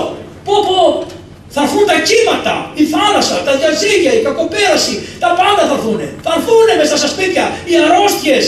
Παναγία μου, και μέσα στο σπίτι θα βγει. Το ένα παιδί θα σου γίνει αμφιλόφιλος. Πόσες μανάδες έρχονται και κλαίνε γονατιστές σε μένα και μου λένε Παναγία μου, ματανέσε τα παιδιά μου και τα λοιπά. Ο άλλος πήρε μία και χώρισε, ο άλλος δεν μου μιλάει. Χριστιανοί ήμασταν, πατρεβάκι και τα λοιπά. Ή πήγανε στον Άγιο Πορφύριο εδώ πέρα, στον Άγιο Πορφύριο και λέγανε ότι εμείς, λέει, δεν καταφέραμε να παντρευτούμε και τα λοιπά. Και λέει ο Άγιος Πορφύριος στις σταχωρήσεις, λέει, λίγο σκληρούλες σας βλέπω. Όχι, λέει, γέροντα, λέει, η μανούλα σας κάπως δύσκολα θα σας τα έκανε. Όχι, γέροντα, η μανούλα μου κοινωνούσε κάθε Κυριακή, δεν είπα αυτό, της λέει. Δεν είπα αυτό, αν κοινωνούσε κάθε Κυριακή. Δεν είναι το θέμα. Το θέμα είναι πώς μιλάει στον πατέρα σας. Όχι, λέει, καλό, ζευγάρι αγαπημένο ήταν η καημένη. Τα σκέπασε η μία. Πετάει η άλλη και ο Μιχαήλ και λέει: Μωρέ, μην λες ψέματα στο γέροντα. Δεν καταλαβαίνεις τι βάζει να πάει. Γλυκό ψωμί στο σπίτι. Χριστιανοί δεν φάγαμε ποτέ. Μαλώνανε συνέχεια για αστεία πράγματα. Αγαπιόντουσαν βέβαια, λέει. Ναι. Αλλά μαλώνανε συνέχεια. Τι θες στην κρίνια μέσα στο σπίτι? Εγώ μπαίνω μέσα στο σπίτι και είμαι με τα μάτια έτσι. Όλοι μας είμαστε κουρασμένοι. Κουβαλάμε πάρα πολλά θέματα. Και βασικά δεν έχουμε ουσιαστική πνευματική ζωή. Αυτό που λέτε, το έχετε ακούσει, ότι μόνο ο Μάρκος δεν υπέγραψε στη Σύνοδο της Φεράρας. Και κανένα δυο άλλοι, 3-4 ηγούμενοι τα γενόμενα κλπ. Όταν ο Μάρκος κατέβηκε στην Κωνσταντινούπολη, κατεβήκανε και οι άλλοι σαν βρεγμένες γάτες, έτσι ήσαν οι άλλοι. Και τους λέγανε οι άλλοι, τι κάνατε? Και λέει, προδώσαμε, έτσι λέει. Προδώσαμε. Όλοι οι άλλοι προδώσαμε. Λέει, ποιος δεν υπέγραψε? Μόνο ο Μάρκος. Και τους ρωτάνε, γιατί δεν υπέγραψε ο Μάρκος? Είναι πολύ σημαντικό. Ακούστε. Και τι λένε αυτοί? Δεν υπέγραψε ο Μάρκος διότι δεν συνεμίχθη καθόλου με τις τράπεζες και τα έθιμα των δυτικών και κράτησε στη Φεράρα όλο τον ασχετικό κανόνα που είχε το γέροντά του. Αυτή είναι η απάντηση γιατί ο Μάρκος δεν υπέγραψε. Το λέει μέσα ο Συριόπουλος, αυτός ο Συριόπουλος που έχει περιγράψει τα πρακτικά της Συνόδου, λέει ότι ο μόνος από όλους που πήγανε στη Φεράρα που δεν έφαγε μαζί με τους καθολικούς, που δεν χάλασε το ψάρι του που ήταν νηστευτής, που δεν έφαγε μαζί τους, που δεν την ευλογήσαν τράπεζα, που έκανε τα μετάνη στην κουμποσκία του, που έκανε την προσευχή του κτλ. Ο μόνος που έμεινε σταθερός στην παράδοση που είχε όταν πήγε στη Φεράρα ήταν ο Άγιος Μάρκος ο Κυριακός. Όλοι οι άλλοι, λέει, φάγαμε, ήπιαμε, πήγαμε εδώ, πήγαμε από εκεί, πήγαμε βόλτα, είδαμε τα αρχαία, τα μεταφράσματα κτλ. Ο μόνος που ήταν στο κερί του μέσα και έκανε τον κανόνα του συνεχώς ήταν ο Μάρκος. Πώς θα γίνει? Άρα λοιπόν χρειάζεται το σπίτι σου να το θεωρήσεις ένα πνευματικό κελί και εσύ να κάνεις τον κανόνα στο πνευματικό. Άμα κάνεις τον πνευματικό κανόνα σου ο πατέρας και η μάνα, και αν έχουν καλή σχέση ο πατέρας και η μάνα μεταξύ τους, μια χαρά θα πάρουν τα πράγματα. Και ας σου φύγουν τα παιδιά από την εκκλησία, θα ξαναγυρίσουν μια χαρά. Μια χαρά θα ξαναγυρίσουν. Αλλά αν εσύ υποτιμάς τον άντρα σου, υποτιμάς, γι' αυτό λέει ότι πρόσεξε να τον υπακούει, να τον σέβεσαι. Αν εσύ γυρίζεις το μάτι σου και πεις κάτι άλλο, δεν μαλώνεις τα παιδιά, την ώρα που μαλώνει ο άντρας τα παιδιά, δεν πρέπει να ανακατευτεί κανένας. Όταν μαλώνετε μεταξύ σας, λέει, κλείστε τα δωμάτια σας, σφαχτείτε και μετά, αφού σφαχτείτε, ανοίγετε την πόρτα και βγαίνετε χαμογελαστικοί. Δεν πειράζει. Τα παιδιά είναι ευχαριστημένα. Μην τα τρομοκρατείς τα παιδιά με το ότι να συνέχεια να γκρινιάζεις και να μαλώνεις μεταξύ τους. Αυτό λέει εδώ πέρα. Προσέξτε, λέει, χρειάζεται τόσο Άγιο Πνεύμα, όσο Άγιο Πνεύμα ήθελε ο Νόε να μην πληγεί μες στην Κιβωτό. Χρειάζεται τόσο Άγιο Πνεύμα και τέτοια ευλογία και τέτοια φύλαξη από τον Θεό, όσοι έχει ο Ιωνάς στην κοιλία του Κήτους. Μα θα σε καταπιεί ο Άνδης σε κατάπιε. Ο Άνδης με τα κόκκαλα. Ο Ιωνάς είναι ο Άνδης με τα κόκκαλα. Θα σε καταπιεί. Όλα χρειάζεται. Και διαφύλαξε τους Κύριε όπως τους τρεις πέδας μέσα στο καμίνι του πυρός. Και που ξέρουν και οι πατέρες ότι είτε η παθενία είτε η σοφροσύνη είναι καμίνι του πυρός. Είτε η παθενία είτε η σοφροσύνη. Στο γάμο είναι η σοφροσύνη. Στην καλογερική είναι η παθενία. Λοιπόν, αλλά λέει Κύριε, κατάπευσον τη δρόσον την ουράνιο. Δώσ' τους λίγη δροσιά. Και δώσ' τους τη χαρά. Μήπως, πάτερ, πρέπει να τελειώνουμε. Έχουν έρθει τα χαρτάκια. Τα χαρτάκια, πάτερ, εσύ. Θέλει κανείς να ρωτήσει κάτι, να θυμάσαι τα χαρτιά και να σας απαντά. Λοιπόν, η χαρά εκείνη την οποία είχε η Μακαρία Ελένη όταν έδινε τον Τίμιο Σταυρό. Άκου τώρα τι θυμάται. Φεύγει από όλα και σου λέει να έχετε στο γάμο τη χαρά που είχε η Μακαρία Ελένη όταν είδε τον Τίμιο Σταυρό. Τι είναι ο Σταυρός? Τα βάσανά σου. Τα βάσανά σου. Και όμως αυτή η Ελένη όταν βρήκε τον Τίμιο Σταυρό είχε χαρά. Και εσύ λοιπόν που θα κρατάς τα βάσανά σου να έχεις τη χαρά που είχε η Αγία Ελένη. Μνημόνευσέ τους, θυμήσου τους, όπως θυμήθηκε στον Ενόχ, τον Σιμ και τον Ηλία. Και όπως εμνημόνευσε των 40 μαρτύρων που ήσανε μέσα στη φωτιά και κατέβευσαν σε αυτόν του Στεφάνου, μέσα στον πάγο και κατέβευσαν σε αυτόν τα στεφάνια. Γιατί είναι αρχαία η ευχή. Είναι κοντά όταν έγιναν οι 40 μάρτυρες. Όπως οι σημαντικές λειτουργίες, όπως είναι οι αποστολικές κτλ., μνημονεύονται πάντα οι 40 μάρτυρες, διότι είναι πάρα πολύ κοντά. Και γι' αυτό τι λέει. Άγιοι μάρτυρες, οι καλώς αφήσαντες και στεφανοθέντες, όταν γίνεται αυτός ο χορός του Ισαΐα γύρω-γύρω, μετά έχει το Άγιοι μάρτυρες. Δηλαδή τι σου λέει, μαρτυρική στιγμή μέχρι που έφτασες εδώ, γιατί εφύλαξες την Παρθενία, μαρτυρική και από εδώ στιγμή, γιατί θα φυλάξεις τη σοφροσύνη. Στους μάρτυρες καταλέγεσαι. Και μετά λέει, μνημόνευσε λέει και ο Θεός, θυμίσου ο Θεός και τον αναθρεψάντων αυτούς γονέων. Ότι η ευχέ γονέων στηρίζουν στη θεμέλια οίκων.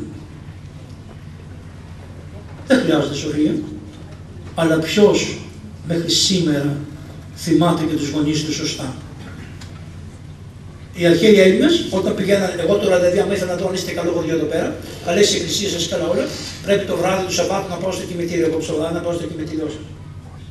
Και να δω η τάφη είναι περιποιημένη, τα καντήλια είναι αναμένα. Διότι αν δεν έχεις περιποιηθεί τον τάφη του πατέρα σου και τον τάφη της μάνας σου, τι θα κάνω. Εσύ δεν έχεις ευγνωμοσύνη. Και μόνο για το ζήλ έχεις υποχρέωση. Αλλά και για το εύζη, γιατί όταν οι γονείς σου πήγαν στην κολυμπήθρα, σου δώσανε το εύζη. Το εύζη είναι η κολυμπήθρα σε εμάς. Δεν είναι ούτε τα σχολεία, ούτε τα πανεπιστήμια, ούτε τα πτυχία, ούτε τίποτα. Οι γονείς μας ότι μας βάλαν στην κολυμπήθρα, μας δώσανε το ζήλ, μας γεννήσανε και μας δώσανε και το εύζη που είναι η κατά Χριστό ζωή. Και μας δώσανε τον Χριστό να προχωρήσουμε. Αυτό και μόνο πρέπει να υποχρεώσει και όλα τα κατήλια να προσυνάρτητε τους τάφους των γονέων σας. Πολλά χωριά και πολλά τα αφήνουν έτσι έρημα κτλ. Και λες τι κατοικούν εδώ. Το ξέρετε ότι οι γύφτοι, έλεγε ο πατέρ Κωνσταντίνος ο Καντιώτης γέροντα, οι γύφτοι λέει, έχουν κάτι χαράγματα, κάνουν πάνω στα δέντρα. Και όταν περάσει ένας γύφτης μετά από 100 χρόνια, διαβάζει τα χαράγματα και βλέπει τι άνθρωποι κατοικούν εδώ. Το πρώτο που γράφουν οι γύφτοι λέει, δεν σέβονται τους πεθαμένους. Το πρώτο που γράφουν. Καταλάβετε, η κατάσκοπη. Και σου λέει, τα γράφανε πάνω στα ξύλα. Μετά από μια ελιά, αυτό δεν φεύγει. Άμα μετά από 100 χρόνια επιστρέφει κάποιο γυφτό, επειδή αυτοί έχουν σύμβολα, σου έβγαλε το σύμβολο και έλεγε: αυτοί δεν σέβονται τους πεθαμένους. Εύκολο να τους κλέψει. Αφού δεν σέβονται τους πεθαμένους τους. Αφού δεν αγαπάνε τους νεκρούς τους. Αφού δεν νεκρούς τους. Και κοιμημένους τους δεν αγαπάνε. Πάμε παρακάτω. Γι' αυτό λέει και τους ανθρωψάνων ότι ευχαίγονται. Κύριε Θεός ημών, μνημόνευσε και τους παράνεκους που συνήλθαν στη χαρά. Και μνημόνευσε τους αυτούς και τους δούλους σου κτλ. Και δώσ' καρπών κυρίας, καλλιτεχνίαν και πάει στο φοβερότερο. Ομόνια ψυχών και σωμάτων. για να τα τελειώσουμε. Ομόνοια ψυχών και σωμάτων. Αυτό που δεν υπάρχει σήμερα είναι η ομόνοια των ψυχών και των σωμάτων. Τι λέει η Εκκλησία, ομόνοια ψυχών και μετά των σωμάτων. Ναι, τελειώνουμε τώρα, πάτε. Τελειώνουμε αυτό το τελευταίο. Ομόνοια ψυχών και σωμάτων. Είναι δύσκολο να το πετύχει αυτό το πράγμα. Είναι σχεδόν ακατόρθωτο να πετύχει αυτή την ομόνοια των ψυχών και των σωμάτων. Και μάλιστα λένε σε ένα σημείο ότι ο Χριστός, επειδή ήταν Θεός και φοβερός, είπε το εξής: ότι αν οι άνθρωποι ομονοήσουν για οποιοδήποτε πράγμα στον κόσμο, ό,τι ζητήσουν θα γίνει. Το είπε ο Χριστός, το έχει πει. Είναι τόσο δύσκολο να ομονοήσουν οι άνθρωποι ποτέ στη ζωή τους για οποιοδήποτε πράγμα στον κόσμο, οπότε σου λέει ο Χριστός, εγώ θα κουραστώ, ας τους εκεί να παλεύουν και δεν πρόκειται ποτέ να ομονοήσουν αυτοί. Και μέσα σε βγάλουν και δεν πειράζει. Διαφορετικοί άνθρωποι. Τι γίνεται όμως? Με τον καιρό, δια της υπομονής και της αγάπης, τι βλέπεις? Βλέπεις, εμένα αν ήμουν στον παπά μου και έβλεπε τη μαμά μου ανάμεσα σε πολύ κόσμο, θα έλεγες αυτή η γυναίκα είναι αυτόν τον άδειο. Τι γίνεται δηλαδή? Με τον καιρό, με 50 χρόνια γάμο, με 50 χρόνια τριβή. Μοιάζουνε. Χωρίς να μοιάζουνε εξωτερικά. Μοιάζουν. Πήραν τα χούλια ο ένας το άλλο. Παρέμειναν όμως στην υπομονή, στην ταπείνωση, στην αγάπη. Ήρθαν τα κακά, τα περάσανε μαζί. Και κοιμήθησαν και παρέα και μετά τους βάζεις και σε ένα τάφο μαζί και περιμένουν την κοινή Ανάσταση και περιμένουν την κοινή Ανάσταση να αναστηθούν και μόλις αναστηθούν, το πρώτο που θα δούνε να είναι η γυναίκα τους. Και η γυναίκα που αναστηθεί, το πρώτο που θα δει μέσα από το ίδιο τάφο που τους βάζουν μαζί να είναι ο άντρας της. Αυτή είναι η Εκκλησία. Τι σχέση τώρα έχει αυτό όλο με αυτές τις βλακίες που ακούτε? Καμία σχέση. Είναι κάτι χαρτάκια που έχετε στείλει, έχετε κανένα χαρτάκι? Έχουν δοθεί πάτερ χαρτάκια? Θα ήθελα να ρωτήσει κάτι διαχειρός. Πού είναι ο πάτερ Αρσένιος? Παπαρσένιε. Εντάξει. Άρα λοιπόν, δεν έχετε κάτι να ρωτήσετε, πιστεύω. Είναι κανείς πριν να ρωτήσει κάτι, είναι κανείς που τον τρώει κάτι να ρωτήσει? Ωραία, να πάτε να φάτε. Εγώ έκανα μια προσπάθεια να σας πω ό,τι μπορούσα. Να ξέρετε ότι θα πρέπει να κάνετε μια μεγάλη κατήχηση, να κάνετε ιερείς όσο μπορείτε στο κείμενο της θείας, το κείμενο του γάμου του μυστηρίου. Γιατί έχει πολλές ευχές και το Αραγώνος η ευχή είναι πάρα πολύ ωραία. Και η άλλη ευχή στο τέλος που της άρσεως των Στεφάνων που παίρνουμε τα στέφανα και λέμε να σε ευλογήσει ο κτλ. Και εσύ γυναίκα να είσαι ευλογημένη. Και λέει εφρενωμένοι το ιδίο ανδρή φυλάτουσαν τους όρους του νόμου. Ο γάμος, και αυτό είναι μια ερώτηση και τελειώνουμε. Ο γάμος, αδερφοί μου, δεν είναι μόνο για την τεκνογωνία. Είναι και η τεκνογωνία εφόσον υπάρχει και η έφραση των ανθρώπων. Δεν αρνείται η Εκκλησία την έφραση των ανθρώπων. Να εφραθούν οι άνθρωποι. Απόδειξη είναι ότι ο Χρυσόστομος, έχει μια ομιλία εδώ, που λέει ότι εγώ συνιστώ να εφραίνονται οι άνθρωποι εν βαθύ γύρα. Πού δεν κάνουν παιδιά γι' αυτό? Ότι τρέχει. Χρυσόστομος. Άρα πρέπει να είμαστε προσεκτικοί κι εμείς και να αντιλαμβανόμαστε τους ανθρώπους και τις ανάγκες των ανθρώπων και να τους περιμένουμε με κατάλληλο τρόπο. Δεν υπάρχει στην Εκκλησία γενίκευση και ρικέτηση. Όχι, δεν υπάρχει. Ο κάθε άνθρωπος που έρχεται είναι ξεχωριστός. Συμβασιμότητα, σας ευχαριστώ πάρα πολύ που εσείς τόσο χαριτωμένος άνθρωπος και καθίσατε πάνω σε μια καρικλίτσα και παρόλο που έχετε και μια ηλικία και ακούτε τώρα έναν τρελόπαπα, αλλά εγώ ό,τι μου έδωσε η καρδιά μου και ό,τι πήρα από αυτούς τους ανθρώπους σας κατέθεσα. Σας ευχαριστώ πάρα πολύ.